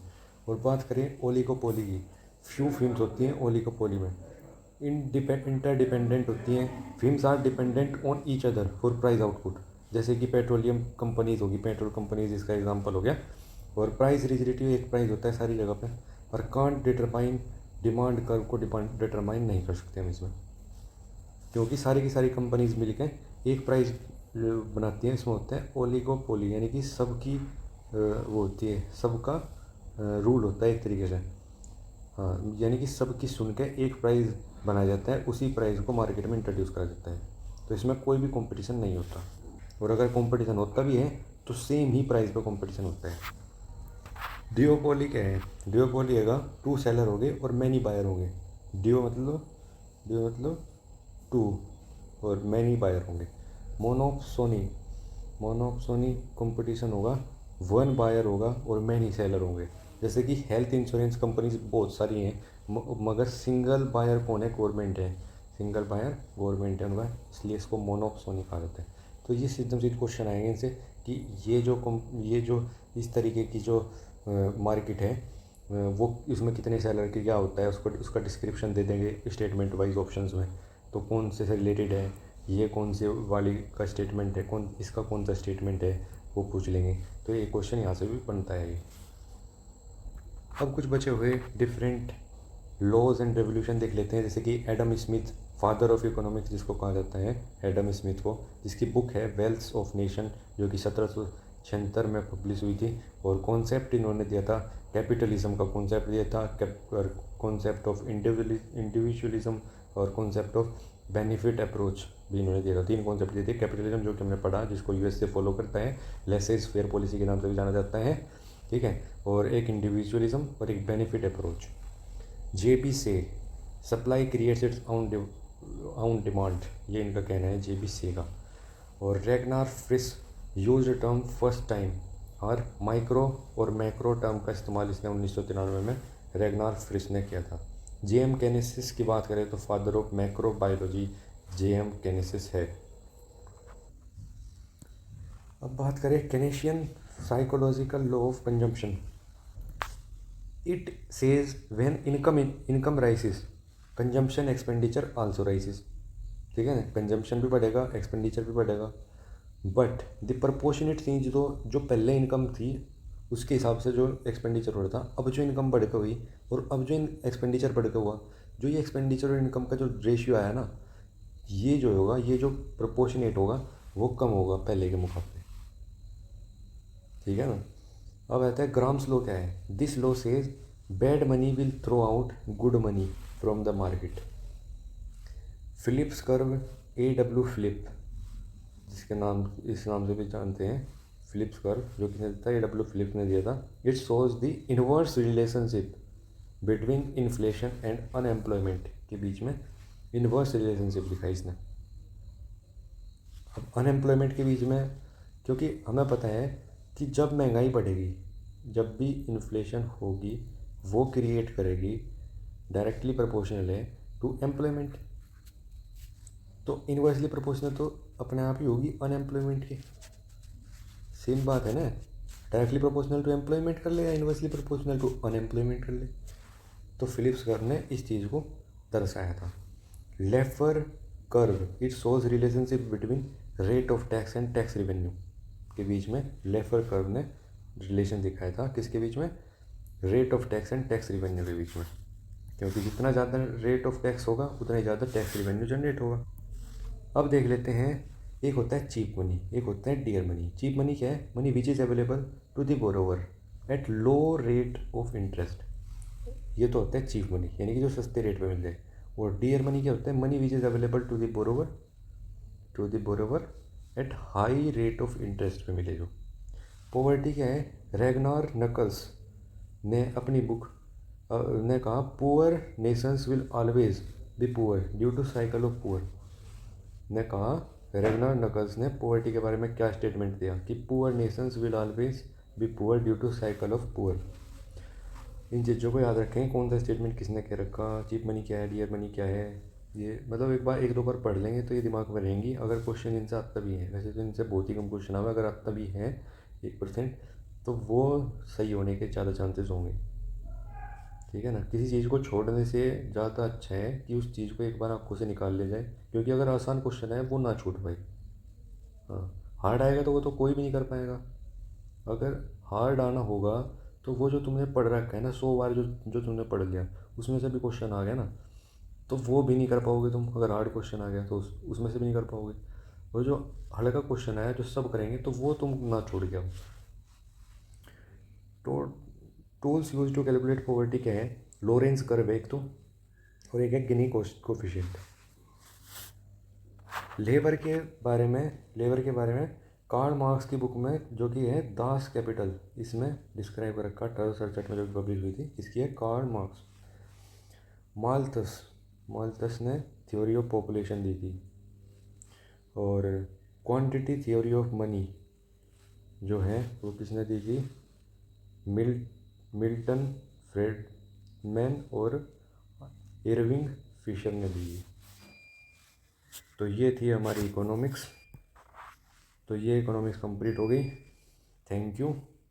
और यहाँ से बाहर इस इकोनॉमिक्स की वीडियो को कंप्लीट करना अच्छे से, रोक रोक के, जहाँ पे मैंने ग्राफ वगैरह दिखा रखे हैं वो स्टडी करना, उनको समझना और अपने नोट्स बनाना और उनको बार बार रिवाइज करना। इकोनॉमिक्स का क्वेश्चन इससे बाहर ना तो अभी तक PYQs में आया, और मुझे लगता नहीं इससे बाहर कोई जो अगर TCS पेपर बना दिए तो इससे बाहर, इन टॉपिक्स से बाहर कोई क्वेश्चन बनेगा।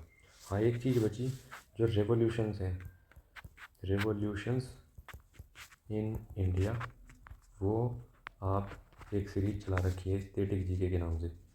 स्टैटिक जीके सीरीज़ चला रखी है मिशन एसएससी पर। वो आप वहाँ से कर लेना, प्लेलिस्ट में आप चेक कर सकते हैं, वो आपको वहीं पे मिल जाएगी। Thank you.